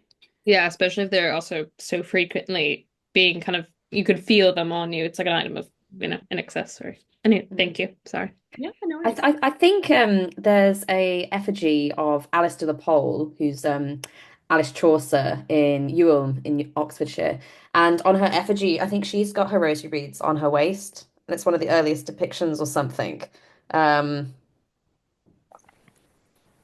know. I'll leave that to you two. No, I think it's really amazing, especially prayer beads, as a bequest mainly to women. I mean, there are some male, it does show up in some males, but it's mostly women. I just think it's a nice little mnemonic of kind of your ancestors, as well as more personal Definitely. use. So I must thank you, Deirdre, for being our chair for this session. Thank you so much. And It's been really good fun. It's been a wonderful set of panels. So I think we're meant to be starting again. Is it now? Let me check my timetable. Yeah, now. So I guess hopefully people who have gone for a break will come back. Before I hand over to Alex, I just want to say again, sorry, we seem to be all obsessed with the prayer beads, but that 21st century prayer bead, what the hell is going on with that? I mean, that is insane. I'm gonna have to Google that and get one for my granny because I think she'd love it.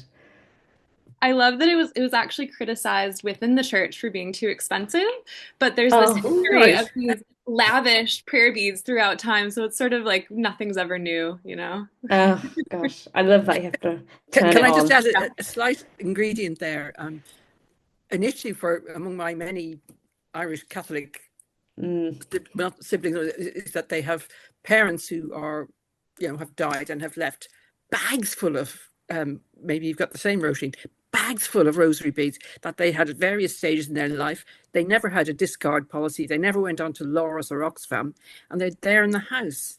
And they don't actually get buried with them. Maybe one set might be, but what do you do with them? Well, you can't put them in the bin. No, you can't put them in the bin. You can try and pass them on to, maybe you give them back to the church. I don't know. I don't know, but that's a question for 21st Could you century. bury them like you'd bury a font?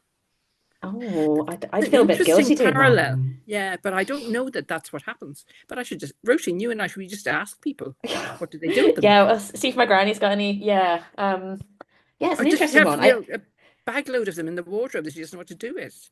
I don't. She probably does, to be fair. We all know what we're getting next Christmas. Everybody's getting a rosary bead. Yeah, weird. Okay, well, we'll have to have a ponder of that. But yeah, I'd feel a bit bad burying them. But if you really want somewhere that would treat them well, then there are quite a few confraternities of the Rosary that still survive. You could always just send them over to them. I'm sure that they would find very, very willing recipients for the Rosary. Yes, send them without a return address, Deirdre. An anonymous parcel in the post. Oh God! Either way, John, there's just a little debt of guilt attached to that. Yeah, And well, the amount of- exactly. Therefore, it would mitigate that. Welcome to the Catholic That's a very faith. kind way of looking at it. Yeah, Yes, I yeah. mean, they're usually attached to Dominican churches. I mean, they're usually little confraternity houses next to Dominican churches. There are loads of them in Italy, which are still functioning.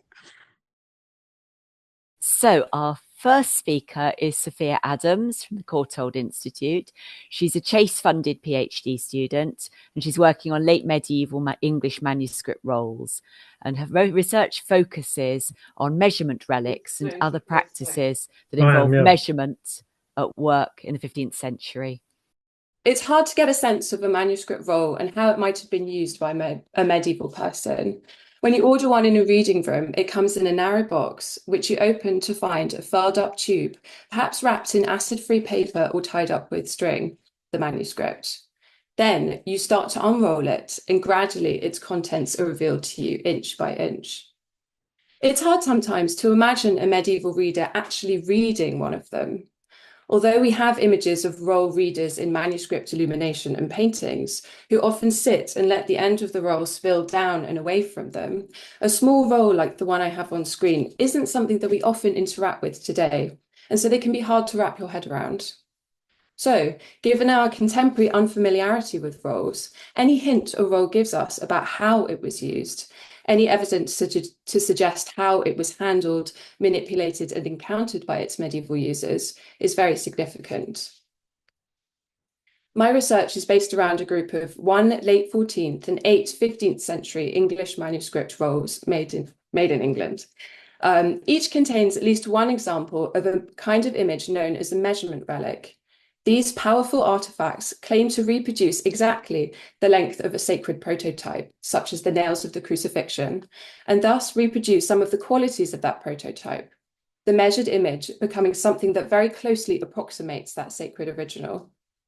These qualities are described in vernacular texts that accompany the measures, telling the reader that they're apotropaic and can protect them from all manner of hardships and dangers. It's hard to pin these rolls down with much certainty to a specific place and time. However, 3 of them contain more precise information about their origins in the form of images of owners, heraldry, inscriptions, and names inserted into prayers. These pieces of evidence allow us to ask more directed questions of these 3 rolls and to try and place them within a specific historical, social, and religious context. The evidence from these 3 rolls, Beinecke Rare Book and Manuscript Library MS 410, British Library Additional MS 88929, and Morgan Library Museum Glazier MS 39, suggests a context of ownership and use that seems strikingly at odds with the most recent scholarly interpretation of this group of manuscripts. In a book published earlier this year, English Birth Girdles, Devotions for Women in Travel of Child, Professor Mary Morse argues that 8 of these rolls are birth girdles, spiritually and physically protective artifacts to use by women during pregnancy and childbirth. In her analysis, they were explicitly gendered objects that, quote, primarily were marketed, commissioned, and sold for childbirth protection.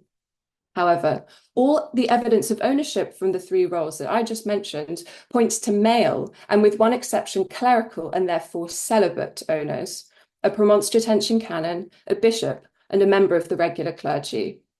These men, at least ostensibly, had nothing personally to do with childbirth and sex in general. I want to set aside for now the broader question of why these men might have wanted to have manuscripts with explicit mentions of childbirth in them. Instead, in this paper, I want to examine one of these rolls more closely and to present evidence that will support my case for a more nuanced approach to these manuscripts. Beinecke 410 is a prayer roll dating from the final quarter of the 15th century. It's beautifully decorated on one side with 3 large miniatures and 1 measure, and a long framing border filled with flowers, insects, and birds. It measures 151.5 by 16.5 centimeters and is made of 3 parchment membranes glued together, and I'm showing you here where the seams between the membranes are. Its prayers, texts, and images are Christological, focusing on Christ and the Passion. And it's hard to get a sense of these the structure of these long rolls without actually handling them in person. So I'll run through the images quickly. Starting from the top, the first miniature depicts Christ as the man of sorrows, standing within a pinnacled Gothic niche, surrounded by the Arma Christi. The next miniature also depicts the Arma Christi, but the focus is really on the 5 wounds, floating around the long, dark nails at the center of the image. Beneath it is an owner portrait, which I'll return to in a moment. Just past the midpoint of the roll is its measurement relic, the fractional measure of Christ's body in the form of a cross, reproduced at 1/15 of its full height, with its accompanying vernacular rubric and Latin prayers. The final image depicts the Christ child with the cross, sitting on a scarlet cushion. So, this man has not yet been identified securely. He is depicted as a member of the secular clergy, a priest or canon, kneeling in prayer in a grassy landscape. A curling banderole springs from his hands, reading, Quinque vulnera Dei sint medicina mei. May the 5 wounds of God be my medicine. Amen. The 2 escutcheons hanging from the trees beside him display the arms of 2 Lincolnshire families, Dribby on the left and Barnock on the right. This pair of arms may point to a potential connection to Ralph, 3rd Baron Cromwell, who died in 1456, who was related to these 2 families and decorated his splendid castle at Tattershall, Lincolnshire, with their arms.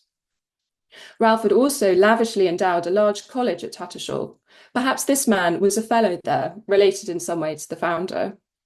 He could be a certain Thomas Ribby, mentioned in the account rolls of the college. It records the celebration of the anniversary of his death in 1492/3, which had likely occurred within the previous few years. The names Ribby and Dribby are tantalizingly similar, and the dating would certainly fit. And there are a couple of other pieces of evidence that might support this possibility. But I want to leave this aside for now and focus on the manuscript itself. Looking closely, I want to draw your attention specifically to the blank edges of the page. On the surface of the parchment, we can see regular rusty red holes, nail holes, which dot the outer border. And at the bottom, I'm showing you a diagram that I've put together of where these holes appear on the manuscript. They suggest that the roll was at some point nailed to some sort of backing, possibly a wall, screen, or board. They're only briefly noted in the catalogue, and Morse doesn't mention them at all. So far, no one's really thought through their implications. They suggest a mode of interacting with a manuscript roll, which I've not previously encountered. I want to suggest that at some point after it was made, this manuscript was nailed open flat. And there's a lot we can't know about this, the precise context for where, when, and how, but there's some reasonable speculation that we can do. What I think is a likely possibility is that this roll was nailed to a board and put up on a wall, displayed somewhere like the tables or tabulae that were to be found in many English churches. Tabula is a word with many meanings, sometimes referring to a painted or sculpted altarpiece, but here it refers to a board or plaque with image, text, or a combination of the 2. Tabulae were very common. In the 1470s, William Worcester tells us that the Sheen Charterhouse had 34 of them on the walls of the nave, displaying, quote, many devotions and good reminders to devotion.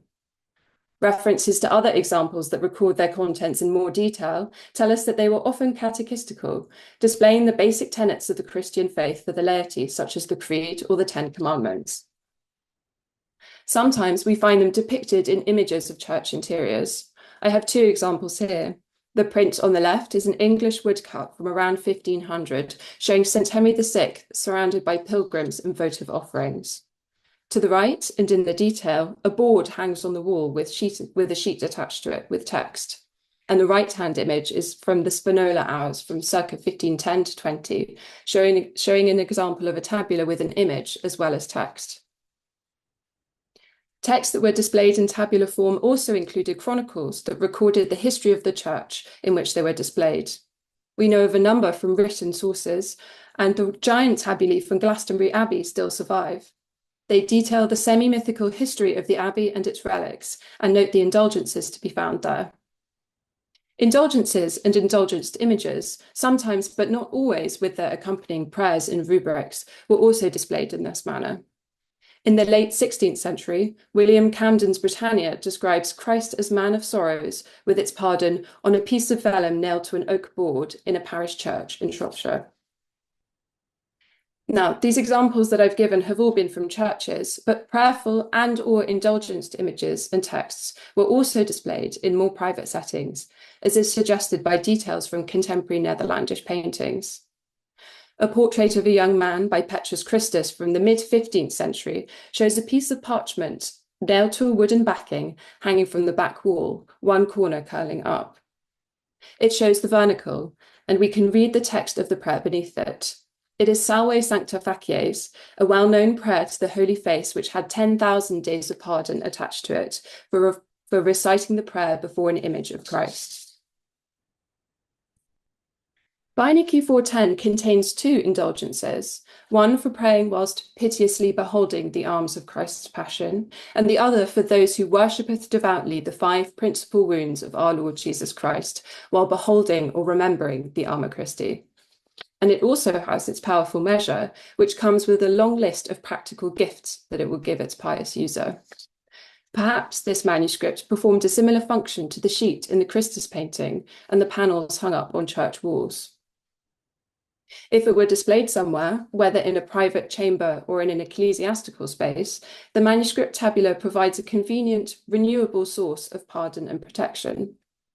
Its two indulgences stipulate that their pardons come along with prayers, while piteously beholding the arms of Christ's passion, which, along with the rubrics detailing which prayers to say, plus a list of the benefits to be gained, have been handily outlined. This is also the case for the measure, which just needs to be seen to work on your behalf. So rather than having to unroll this manuscript every time to have access to its powerful components, they're readily available to whomever approaches. The practice of, in Don Schema's words, gazing at images to gain divine protection was absolutely widespread. Just think of the giants and Christophers that were painted on parish church walls. And this manuscript tabula might be another manifestation of that belief. Now, this sets it apart from the other roles in my group, particularly when thinking about the measure. Beinecke 410's measure text, which I've reproduced here, tells us that its gifts will be granted on what day you look thereon, or bless thee therewith, bless thee with devotion. I want to emphasize the first part of the rubric here, what day you look thereon. This is quite a standard stipulation of the measured texts. It appears for the measured cross in 4 of my other roles, and for the measured nails in Tachymeia 56, another role in the Beinecke. However, none of these other manuscripts have any kind of physical evidence that they were laid flat, akin to the nail holes in Beinecke 410. The group of English roles are often discussed as intimate artifacts that had a close bodily relationship with their user. The measures are laid out on scrolls that were kept tightly rolled and worn against the body, often around the neck, against the heart. Now, thinking about the measures like this is a very compelling line of inquiry that I'm pursuing elsewhere, thinking about the secrecy of these rolled and hidden manuscripts, their bodily proximity to their users, and the intimacy that's engendered by this kind of prolonged interaction between the user and the measure artifact, and, although deferred, the holy prototype. Touch, as an action that's fundamental to the process of measuring itself, and as part of this mode of interaction with the measurement relics and the roles that hold them, is a significant part of any discussion of these artifacts. And this is particularly true for any discussion of these roles as birth girdles. A great deal of this interpretation rests on clauses in the measure text that direct the measure to be lain on or borne by a pregnant or labouring woman in order for her and the infant to receive its protective power. These directions appear in Beinecke 410's measure text, which reads, "If a woman have this cross on her when she travelleth of child, the child and she shall be departed without peril of death by the grace of God." But as we've seen, this manuscript was nailed flat to something, the nailed portion stretching to 114.5 centimetres in total. So surely, if this were the case, the measure and the plank of wood that it was nailed to wasn't being pressed to a woman's body while she was in labour, as the text directs, when she travelleth of child. Beinecke 410's compelling material evidence suggests that this birth girdle framework that has been applied without nuance to the entire group of English manuscript rolls cannot be the whole story. Now, I'm not saying that we should rule out this usage entirely. We know that such things did exist and were used by midwives, and at least one of the roles that I'm looking at, we know for certain was present at births in some capacity. But I think it's more likely that this childbirth clause that appears in almost all of the measure texts is more of a trope, a conventional component of amuletic texts that reflects the concerns of medieval people and the very real dangers of childbirth at that time. Furthermore, rather than just providing amuletic protection and pardon, the roll also has lots of other texts and images for the reader's perusal. It could have a more straightforward devotional function. Each of its images might serve as the focus of pious attention, and the non-indulgence texts further elaborate the Christological themes of the images. In this devotional context, the owner portrait provides an idealized model for pious contemplation of these themes. The speech scroll, issuing from his praying hands, provides a familiar rhyming couplet that emphasizes the salvific and protective power of Christ's wounds, shown just above. The heraldry would identify him for the viewer, and so this image could function like the images of individuals commemorated in churches, on tombs, and in altarpieces that might prompt viewers to pause and pray for their soul. The original owner would have had a different kind of encounter. Thomas would see himself in adoration. Alexa Sand calls this the reflexive mode of representation, the depiction of the self to the self. He appears to himself as an idealized, miniaturized figure, wearing the vestments of his office and in perfect devotion. Perhaps Thomas had a particular devotion to Christ's wounds, and so in this image, his proxy kneels in constant adoration of them. This doubling is compounded by the scroll that figures Thomas's prayers. He's not quite holding it, but this scroll within a scroll provides another self-reflexive dimension to an encounter with this manuscript. It prompts another consonance between the figure and the viewer. The prayers that they both make are issued from and as scrolls, drawing attention to the form of the manuscript and the way its contents are figured within it. This self-reflexiveness, this scroll self-consciousness, is present in other rolls, notably in the Measure of Christ in Additional 88929, which integrates miniaturized versions of the manuscript in which it is depicted into the measure itself, complete with a matching initial. Surely, though, the parallel in Beinecke 410 is much more compelling when the manuscript works as a roll, that is, when it's not nailed up.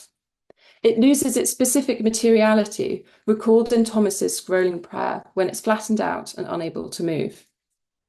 Now, this brings us back to the roll's early history. We don't know exactly when it was nailed up. It may have been a good few years after it was originally made, but it didn't stay that way forever.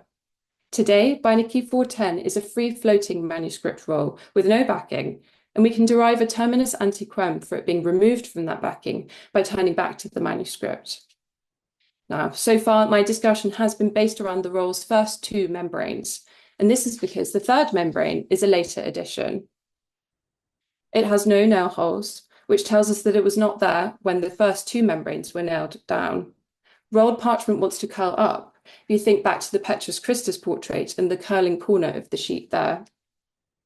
And there is also, in the bottom right-hand corner of the border, a small cockerel standing on a little banner reading "shot."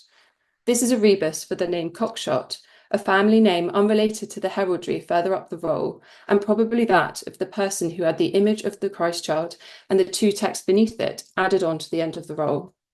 So, we know that after this final membrane was added, the manuscript remains in roll form. So I want to set it out.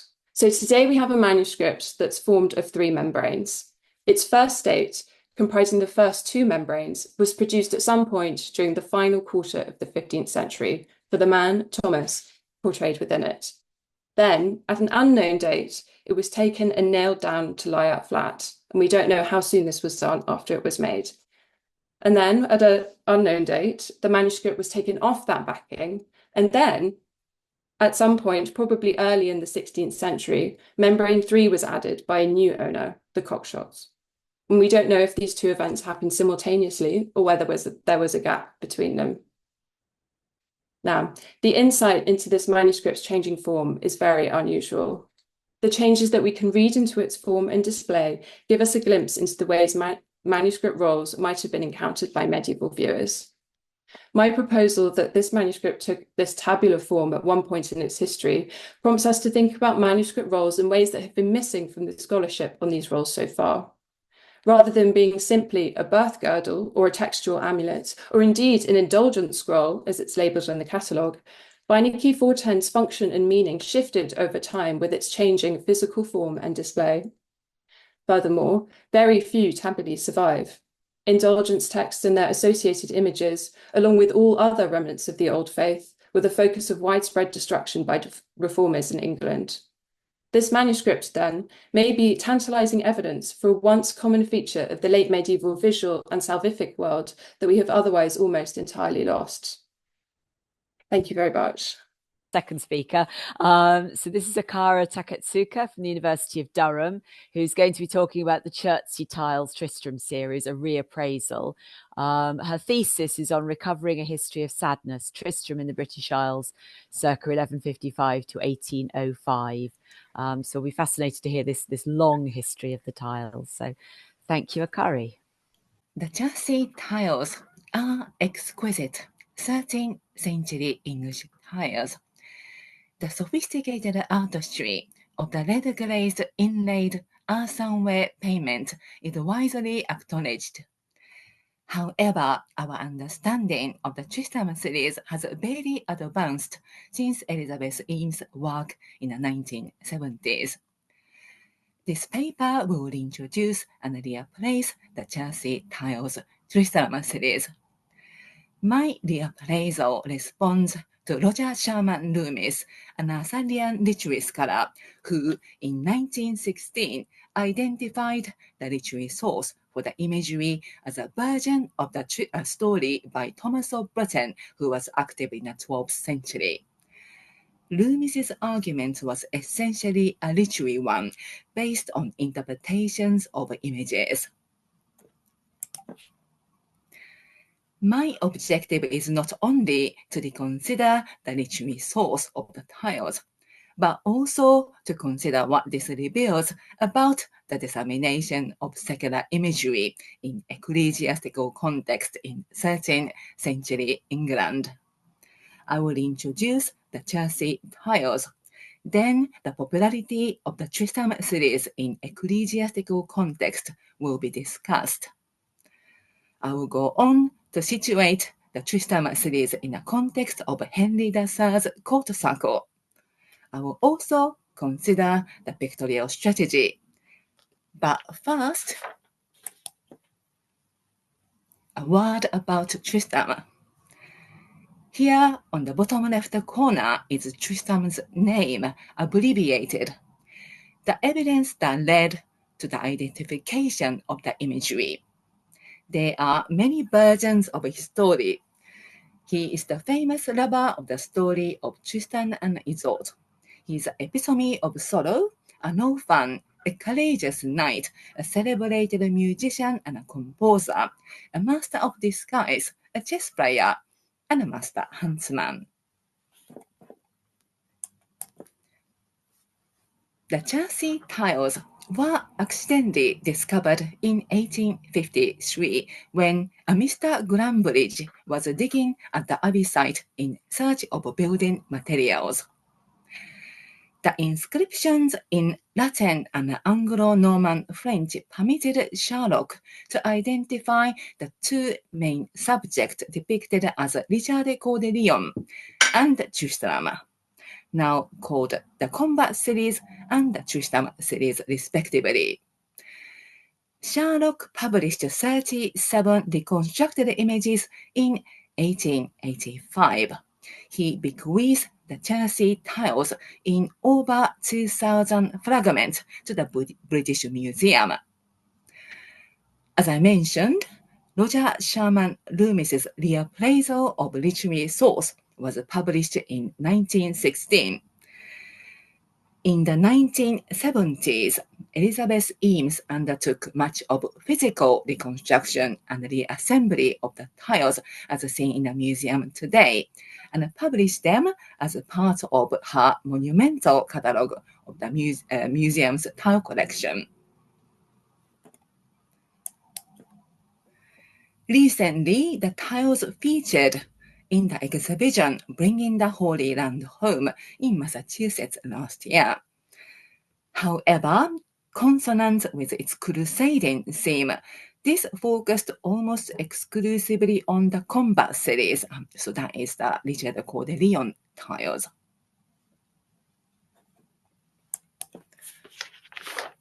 However, based on the evidence of production, the Tristram series was the more culturally significant of the two. Whereas the combat series appears only to have been produced for a short period of time, the Tristram series was still being manufactured in the 14th century. The Tristram series was produced at least twice in chassis, using the same dies, probably simultaneously, and also subsequently, simplified square versions of the designs were developed, presumably to facilitate production either faster or in greater quantity. The Tristram series was also used at Houseowin Abbey in the West Midlands, a Premonstratensian abbey founded by King John, and at Hales Abbey in Cotswold, a Cistercian abbey founded by Richard of Cornwall. Identical and closely related designs in both mosaic and square tiles appear in other places as far afield as Chester and Winchester. Sherlock, who initially identified the subject matter of the tiles, commented that the morals of the society that produced the images, I quote, must have been far lower than our own, unquote. Even in less prudish times, the Tristram series are still seen as an unusual scheme for decorating a religious setting. Yet such views, I suggest, are influenced by the Tristram of Richard Wagner's 1856 opera than by the figure as understood in the 13th century. His deployment on the tiles has more to do with Westminster Abbey than Wagner. The Benedictine Abbey of St. Peter of Chelsea was founded in the 7th century by St. Archaeological, as recounted by Bede. Its location meant that once a royal castle had been founded, this grand abbey was a convenient stopping point for the monarch between Westminster and Windsor. Henry III's sumptuous rebuilding of Westminster Abbey is well known, whilst almost nothing of Chelsea Abbey remains today. Westminster Abbey still retains much from the 13th century, as you can see here. In this incomparable chapter house, the statues of Mary and Gabriel from this period still survive. The wall painting of John's Vision, Doom's painting, but the payments are coeval and remain in situ.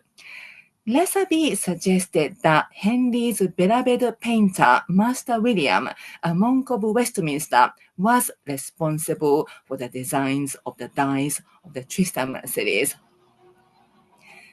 Be that it may, these chapter house tiles here were produced in Chelsea.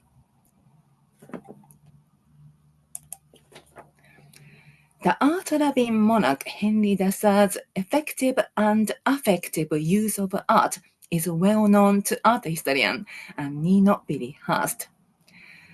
Less well known but important to discuss here are the literary tastes of Henry's circle.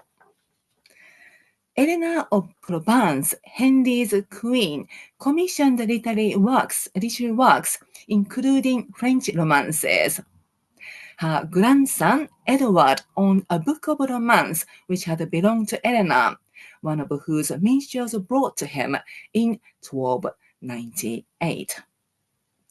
It will be recalled that the Tristram tiles were found at Halloween Abbey, founded by Henry's father, King John, and at Hell's Abbey, founded by Henry's brother, Richard of Cornwall.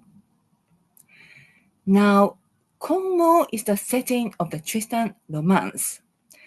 Richard, Henry's powerful younger brother, the Count of Poitou, the King of the Romans, and the Earl of Cornwall, acquired Tintagel and the surrounding land in 1227 and built Tintagel Castle, even adding a sophisticated garden to exploit the fame of the local hero Tristram.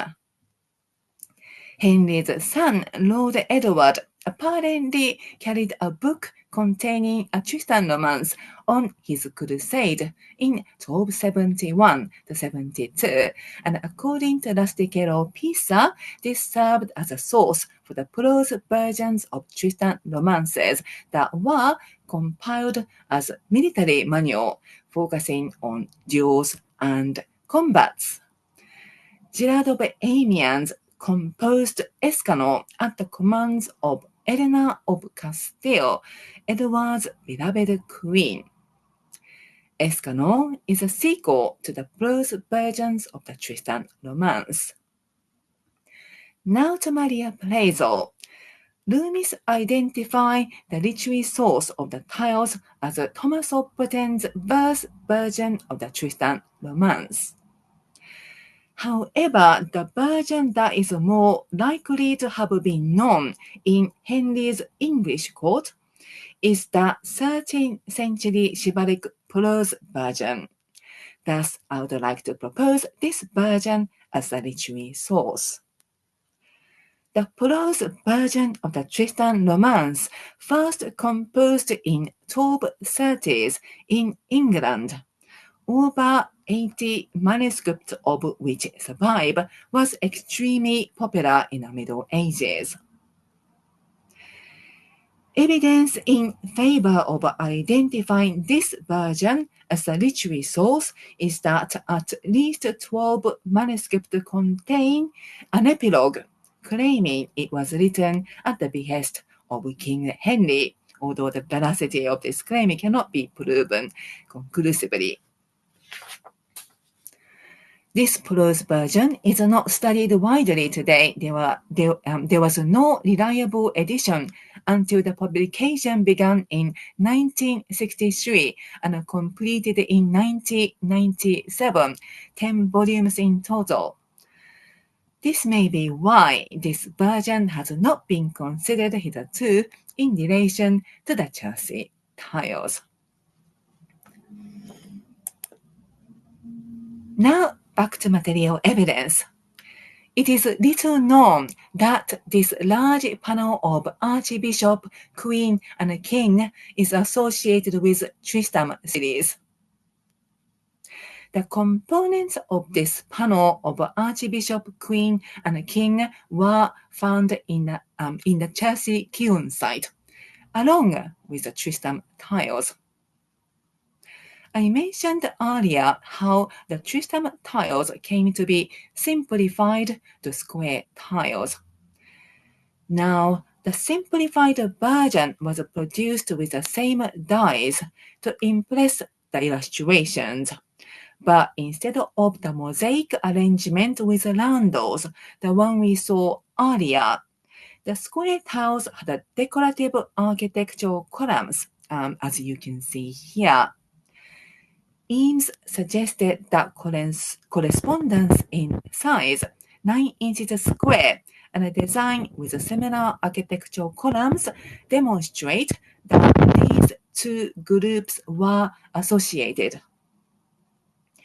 That the components of the large panel were found with this simplified version of the Tristram series in the kiln site supported Eames' suggestion.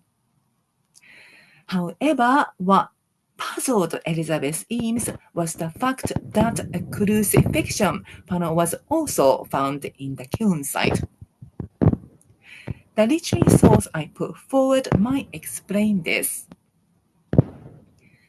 Eames suggested key dates in the development of the Chelsea house in relation to various building programs, one being that of housing the Holy Blood relics at Hell's Abbey.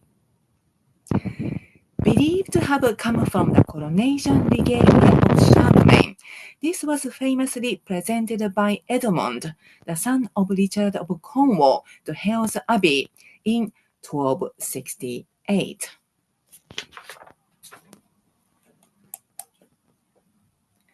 Then the reconstructed image here on top right, identified by Loomis as Jerusalem presenting the rough filtered resort, could equally be the Holy Blood.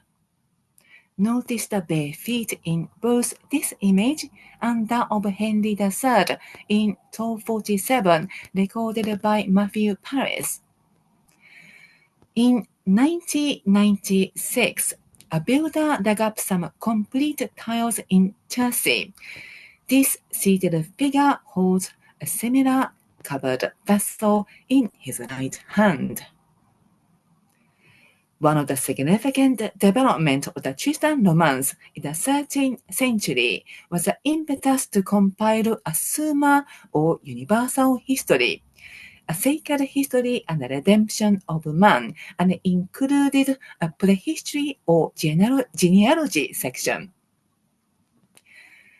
Like his French counterpart, Lancelot of the Holy Grail romance, Jerusalem's genealogy goes back to Joseph of Arimathea in a prose version of the Tristan romance, the literary source that I propose for the tiles.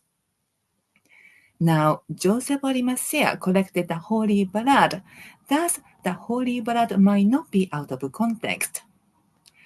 In this version of the Tristan romance I propose, the potency of the love portion is greatly diminished.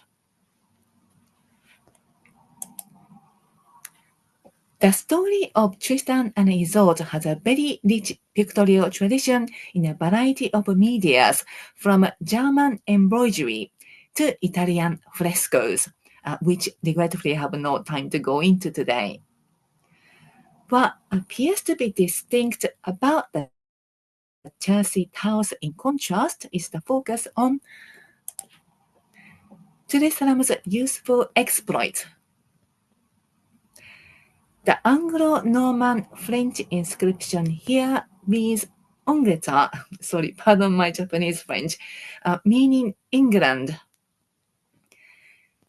Further development in the prose version of the Tristan romance in the 13th century was that Tristan became one of the top knights of Arthur's Round Table.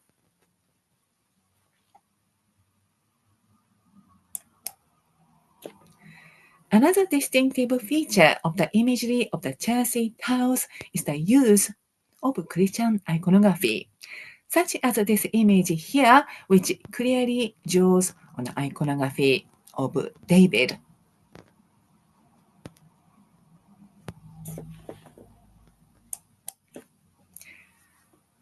Equally, this image is inspired by the Visitation.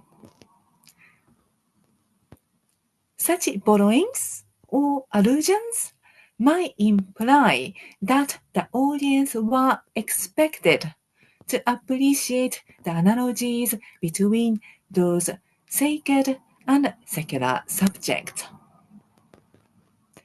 Whatever the truth, they challenge easy assumption about the dichotomy between religious and secular art, or popular art.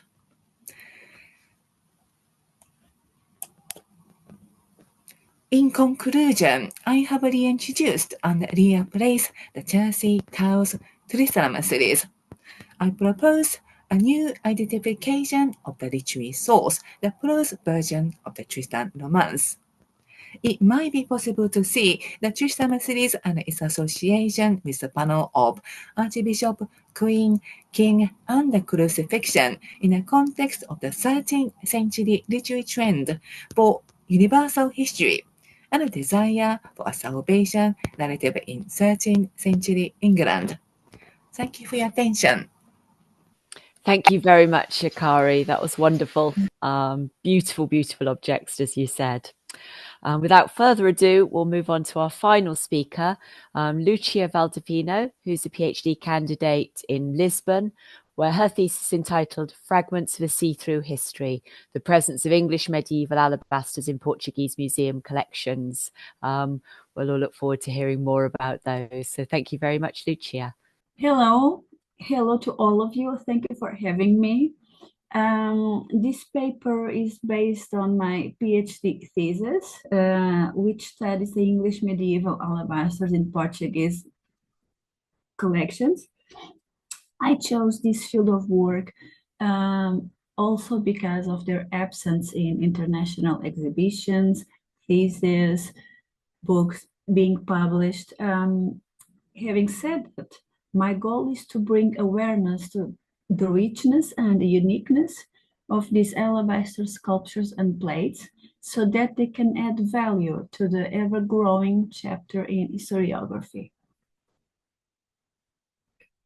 The relationship between England and Portugal began when Portugal wasn't even called as such, and many are the commercial treaties and political alliances to illustrate this over the course of history.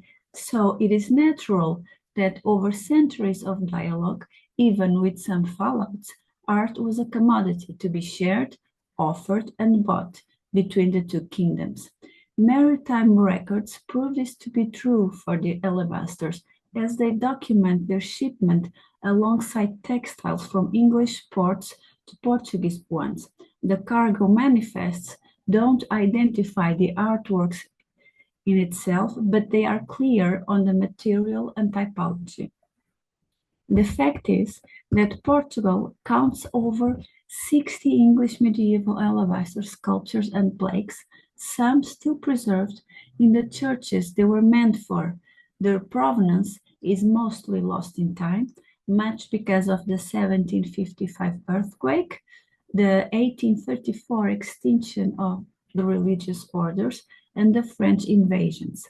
And although primary sources are a sizable obstacle to overcome in their study, the objects speak for themselves in terms of quantity, artistic quality, and historical testimony. Scattered all over the country, their survival is a testimony of a deep interest in such a particular art form. These alabasters have been quietly kept alive in their communities, and in the first half of the 20th century, many made their way into Portuguese museums through archaeologists devoted to heritage conservation, art dealers, and personal donations, where they have been kept with interest, albeit misunderstood. A century later, English medieval alabasters are finally coming into their own, outgrowing the typification and downgrade of a serial work production, which was first used to describe them by English historians linked to the arts and crafts movement and an art history rooted in classical beauty. Portugal, too, has slowly begun to draw attention to them, as it can surely contribute to the international discussion on the subject due to its most relevant collection. Saint Anne, on the left, is probably the most internationally well-known alabaster sculpture, especially due to Francis Cheetham and the studies he conducted in Portugal in 1981. This 15th century alabaster is indeed impressive, but this can also be said about St. Catherine, you see on the right. I'm sorry because I've been sick. From a towering 96.5 centimeters, she peacefully looks down at us, proud of her faith, ever since coming to Lisbon from St. Anne Convent in the north of Portugal. in the late 19th century. In fact, St. Anne was bought from a private collector in Oporto in the mid-20th century, but it is not too much of a stretch to consider it may have belonged to the same convent. Viana do Castelo is only half an hour away from Oporto, and after the extinction of the religious orders, many artworks were left unaccounted for.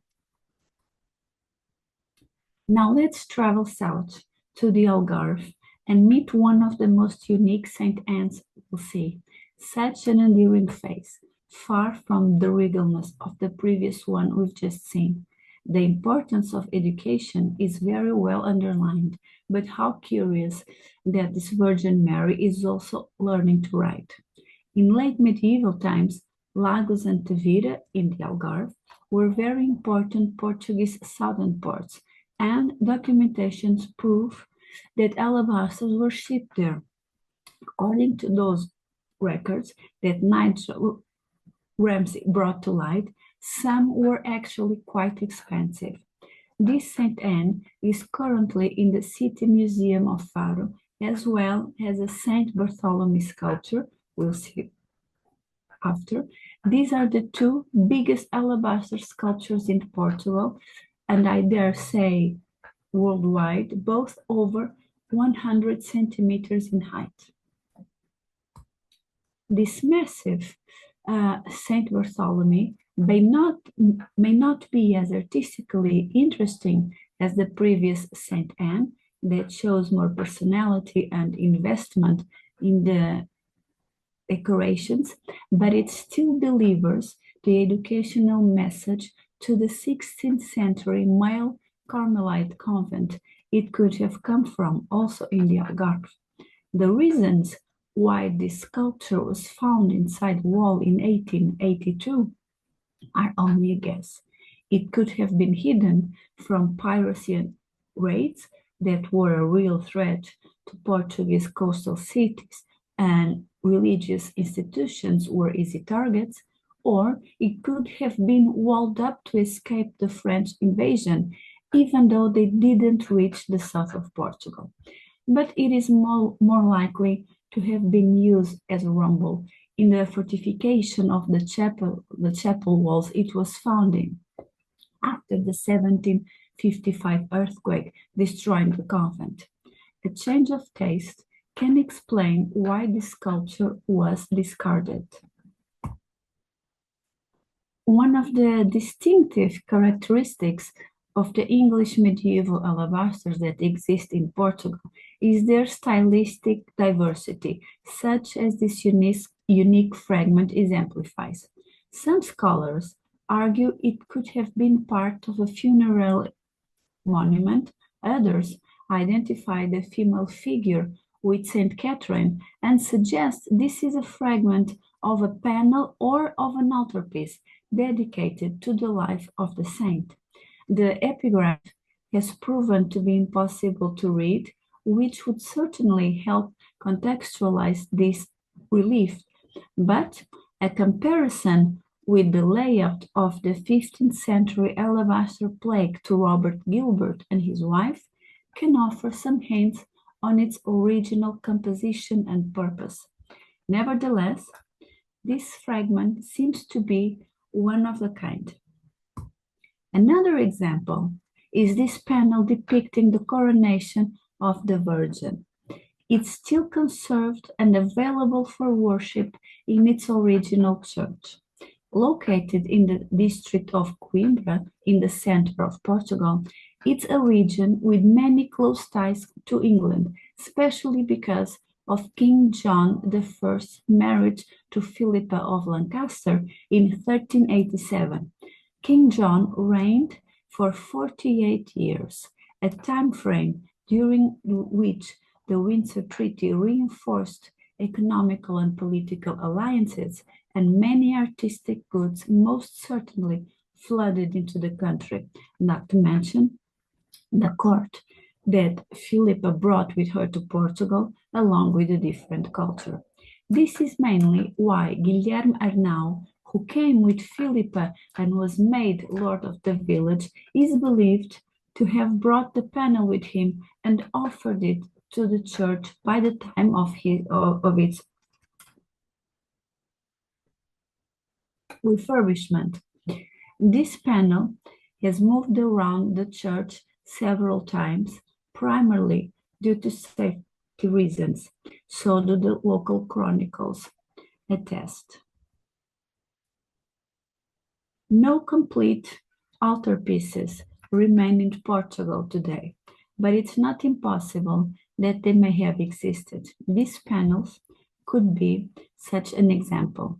The Calvary at the center was part of the Portuguese royal collection and, with the advent of the Republic, passed down to the state government, while many other artworks were sold in public auction and even stolen. The other four panels on the other side, while artistically similar to the Calvary, are of unknown provenance. Still, the existence of the alabaster canopies suggests they were a high-paying commission. As mentioned before, these alabasters have always been objects of affection and devotion, from the parish inland church to the royal palaces in the cities, since the 14th century until today. In 1895, for example, Queen Amelia of Portugal chose to paint this very same Calvary for her album The Best Artworks in Portugal. Although a French princess, Amelia was born in London, where her family had been living since the French monarchy of the House of Orleans had fallen. These alabaster sculptures interest and fuel the Portuguese market even today. More often than not, English medieval alabasters appear in Portuguese auction houses and are sold both domestically and abroad. This Sunday Christ, for example, was in Portugal when it was acquired by Sam Fogg, later entering the Vienna collection in 2010. It's a unique English carving depicting the Sunday Christ. And the Ascension fragment on its right was just sold in September to an English dealer. So, after kings and queens, noblemen and merchants, who is now making alabasters move the Portuguese art market and collection?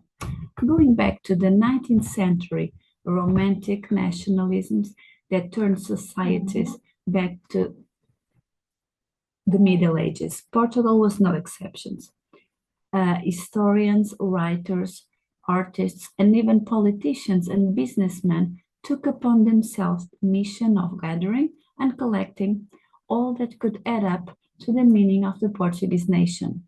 But the profile of these collectors is very different, as the following examples will show.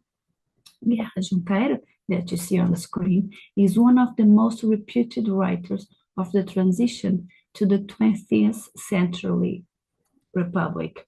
According to these new ideals, collecting was a civic duty, as it was expected that the intellectual man should create its own museum and then make it available to the education of the people.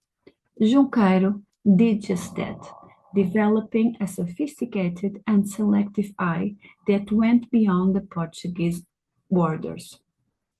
He sourced the markets, mostly in Spain and France, and selected the best artworks he could find, ranging from ceramics to Flemish painting to French and German sculpture to the alabasters.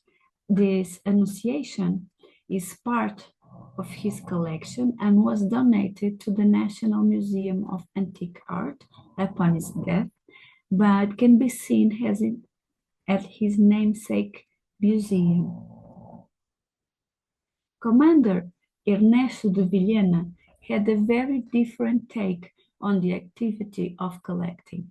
He wanted to build a physical art history for the country, and he tried so hard that he left no money for his heirs, only thousands of artworks.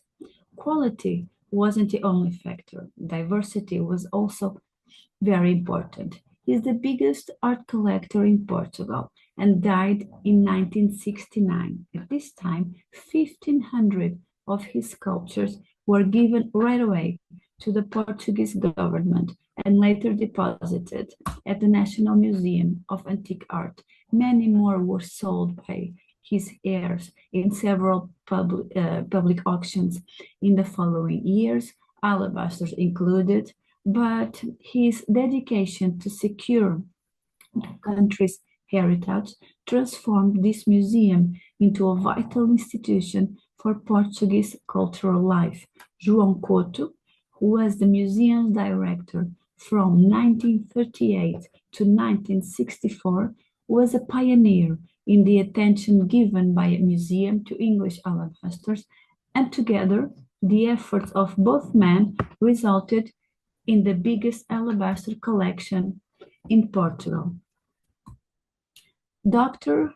Virgílio Schneider, he's still actively collecting art, and he recently donated part of his collection to the Angra do Heroísmo Museum in the Azores.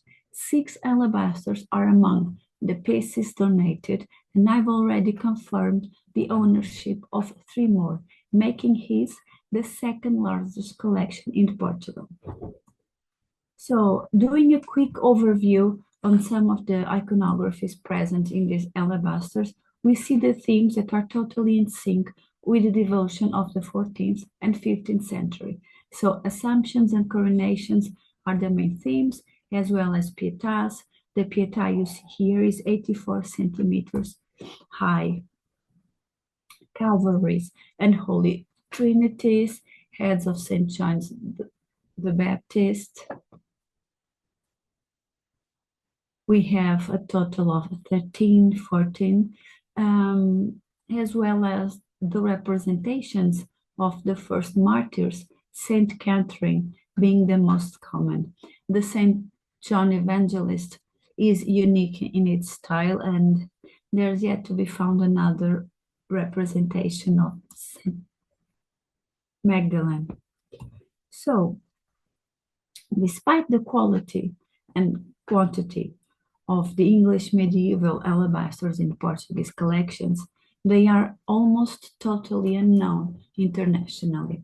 So I would like to come to a conclusion by sharing with you one of the major outputs of my PhD thesis. I believe that we, as researchers, are also responsible for making our work available and accessible. This is why I'm working on a website that will have pictures, 3D renders, text, and bibliography of as many of these alabasters as possible. My goal is that this website will help document and communicate and share this wonderful heritage worldwide and facilitate the dialogue between international and Portuguese scholars and museums. Thank you so much for your attention. Thank you very much, Lucia. Again, wonderful material, amazing, wonderful to see it all. And it will be fabulous to see it all on a website where we can compare with things internationally. That will be so valuable. So thank you for being so generous as to want to create that. Mm-hmm. Okay, so we now have time for questions for all our 3 speakers. Does anybody have a question they'd like to kick off with? I do, if that's okay. Please do, Rasheen. I've got a question for Sophia, and thank you again to all our speakers. That was some incredible research you're all working on. My question is, beyond the fold, well, I don't know if you call it the folding, I don't know what you would call that, the folding of the scroll. Do you have any evidence of physical touching on the Beinecke example? Beinecke 410, there is somewhere on the figure of Christ in the first miniature of the Christ surrounded by the Alma Christi. There's like wear on his face and on his body, but apart from that, there in one of the indulgences, the word Pope has been scrapped out, but that's presumably from a bit later in the 16th century. Yeah. Is a deliberate erasure. But apart from that, not really. Oh, interesting. Okay. I wonder if that helps your argument even more than if it was displayed or hung up. I don't know. As an object more to be seen with that rather than touched. And why, so with the backing of the extra vellum that was added, do you think that was just to make it sturdy because they were like it was, I don't know, what's the purpose of that? So my argument is that when the third membrane was added to the roll as a whole, it was taken off any kind of backing and then was just, a manuscript roll that could be rolled up. So it didn't have like an extra backing, if that makes sense. I think so, yeah. It's Brilliant. a bit Thank you. confusing, but thank you. Any other questions? There's a question from Anne to Sophia again in the chat. Oh, sorry, I'm not that. Yeah, no okay. worries. Could you comment on the use of the role of English in English and Latin? Are they used for particular sections? Does it tell you anything about the use or the viewer? Yeah, this one has text in both Latin and English. It's got some quite well-known prayers like the Crux Christi prayer, which is in Latin, and then also some nice rhyming vernacular prayers. I think with this one, if this person is a canon of Tattershall College, he would have been literate in both Latin and English. And so if it were in the college space, it would be viewed by other canons who would also have been literate. So that's a kind of interesting, it's something I didn't really have the time to go into that specific context in this paper. But I think this one is a very kind of unique example in that we actually have information like, the heraldry and things like that, where it might have possibly been. But yeah, in other roles, you get both Latin and English as well. Sorry, does that answer your question, Anne? I'm sorry. Okay, we have a question from John McNeil. This is a question for Lucia. Are all the alabasters in collections in Portugal actually English alabasters, or are they also imported from, say, Spain, or are they produced more locally? Are there alabaster deposits in Portugal? I'm sorry for my voice. No, it's okay. And I understand and I appreciate your question. All the alabasters that I've accounted for are indeed English. Their style, their artistic qualities makes them in English. It's the same style. It's unmissable. There are also alabasters that are said to be English but are not, because at the certain point in the mid 20th century, there was this kind of like a frenzy. So everything would be alabaster, and English. There's sculpture from all over the country that is made of marble, that has been on the outside of churches for decades, and they say it's alabaster, which is a chemical impossibility. Many were in fact acquired in the 14th, 15th century. Many more, for sure, were bought through Spain and through France when the Reformation occurred. There's records of ships coming to the continent with dozens and hundreds of artworks, and they were eventually sold. Some were bought to the country. And Portugal doesn't have alabaster quarries, never did. we have one of the best marble out there. I think just second to Italy.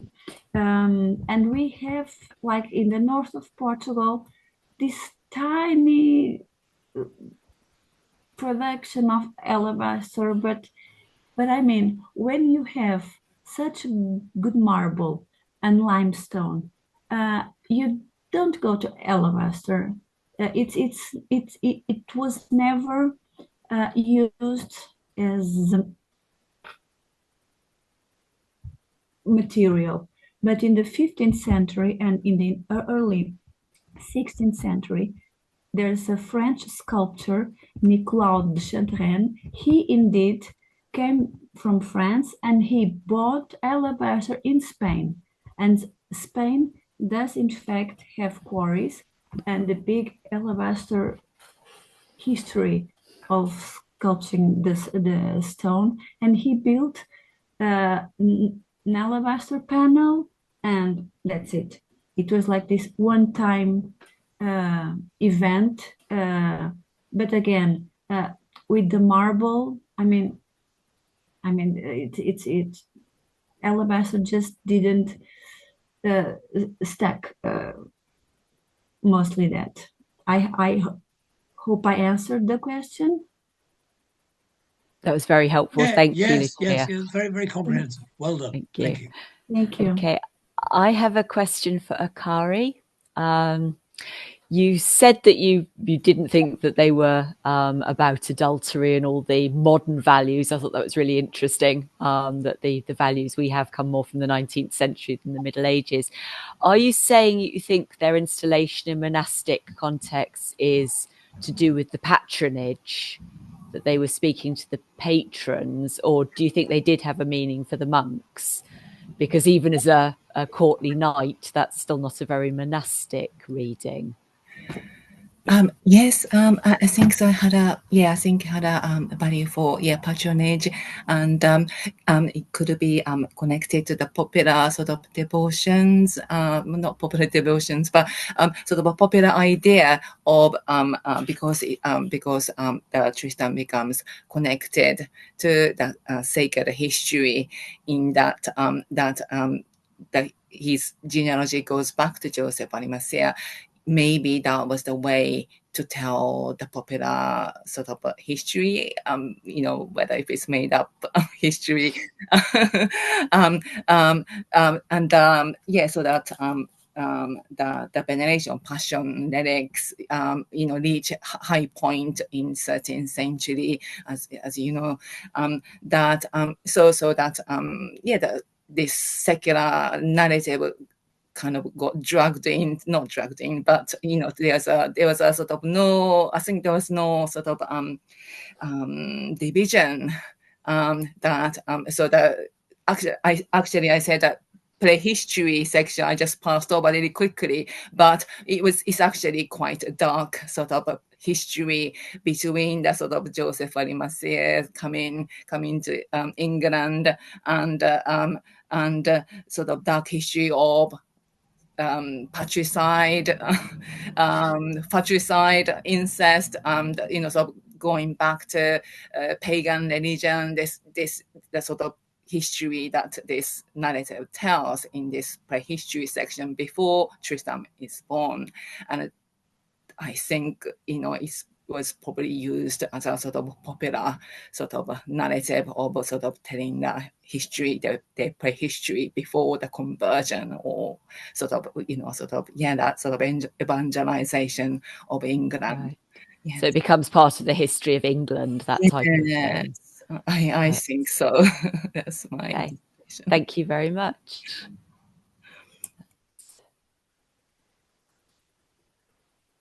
If people don't mind my leaping in again, I also had a question for Lucia. It's about the display of these objects today. What sort of context are they displayed in? Are they displayed as medieval art, or are they displayed as religious art, or does it very much depend on the institution that's displaying them? Medieval art, yes. Right. It's interesting because, I mean, English medieval art doesn't normally get respected very much, so you tend to offshoot it into something else. So that's interesting. That's true. That's true. But in Europe, like in the continent, not that much actually, and especially with this typology of object, it's unbelievable to see that in the last 15 years, there's been so many articles, exhibitions, books, and theses being published. And it's been delightful to see. And we have a lot of national museums that display these artworks. They are not very... Oh, we've lost you, I think. We have. She was just about to drop a bombshell then, I think. Which is kind of classic, Okay. isn't it? Yeah, that's a Zoom special, isn't it? She's going to say something she wasn't meant to say, maybe. Okay, well, while we're waiting for her to come back, has anybody else got a question? No, but I'm... you're back again. Thank you. What happened? This just keeps crashing. Don't know. I'm so sorry. Don't worry. It's Zoom. It happens to all of us. This is to say that there's a lot of museums. They exhibit as English art. They all say it's from Nottingham. Nottingham Alabasters. It's still the name they go by, which is also starting to change. Before my thesis, that's still ongoing. The previous one was written over 20 years ago. So there's these huge leaps in investigation. But yes, but definitely English art. It's explained that they are like this phenomena, much similar to Limoges, enamels, and ivories, which is something very specific, very connected to the whole Europe, not just this like secondary, like this byproduct of, no, not at all. The understanding that we have is that it was very much sought after, specifically because of how they look. They're captivating. Yeah, no, they are beautiful, and I'm sure in Portugal they must have looked very exotic as well. So in the mid-20th century, one researcher even thought they were from India. Oh, gosh! Thought, oh, white, so long, so streamlined. They come from India. So anything was possible. Their history is quite curious, and the history of their history is also quite curious. Well, I was really interested in what you were saying, that you thought many of them might be exported post-Reformation. They were. That's interesting, because in that case, why were those exported where we don't seem to have lots of other English art in other media exported after the Reformation? I mean, they weren't the only things that could be taken down and transported. So why so many more of those than anything else? I think it just proves how many were made. There's also this part of the history where English eventually lost track of the alabasters as their own artistic medium. Somewhere along history, in the 17th century especially, it was forgotten that these alabasters were English. So in the late 18th century and early 19th century, when archaeology was like digging up everything. Sometimes some archaeologists, they found them and they were, oh, what is this? Let's take it to the art historians. And they were like, nah, this can't be ours. This is very ugly. This can't be ours. So they made their way to the antiquaries. So archaeologists and antiquaries kind of brought them back to life. And over time, like investigating in France, mostly, they were like, no, I guess this is indeed English. And so the rest of the 19th century and the 20th, up until now, V&A especially, they've been buying alabasters all over the world, all over. They had none, and in 100 years, they have almost 300. They buy everything, just trying to build this artistic past that is lost. And this is valid for the alabasters, but it's also valid for gold, for metalwork. It is true. I mean, what is wood was lost. I guess alabasters are the main survivals from Reformation, honestly, from what I've seen. Yeah, no, I agree with you. I was just interested in why, and you know, what was why those, published not then. anything else. Because they are really so many. They are really so many. They were very accessible to the buyers. That's why they survived in private homes. They are really, really thousands. Maybe it's nicer to have an alabaster on show than a little book on the shelf for those Exactly. collectors. Now, V&A has a lot of them. The Nottingham Museum is going to have an exhibition next year. They're going to put up the 21 that they have. Even there, I mean, only 3 were dug up in the 19th century. All the others were scattered all over the world, and they were just brought back.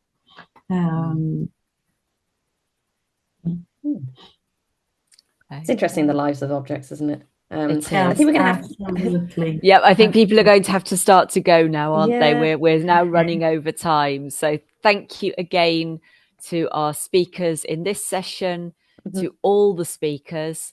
Thank you very much, Rasheen, for all the hard work that's gone into organising this. Thanks to the 2 other chairs. I don't know whether Rasheen has anything else that she wants to say. Yeah, no, just to say thank you so much for everybody who's still here, and to our speakers in the last panel there. Loads of questions mulling about, and yes, thank you so much for coming. And I guess we'll wrap it up there for another year. So I'll see you next year, I guess, or I'll see you around at the BAA. Excellent. Yes. Do join, come virtually, come in reality. We have speakers regularly in London, but they're also on YouTube. So do sign up to watch other things by us. Yep. Okay. Thank you very much. Goodbye, See you, everybody. everybody. Have a good evening. Bye-bye.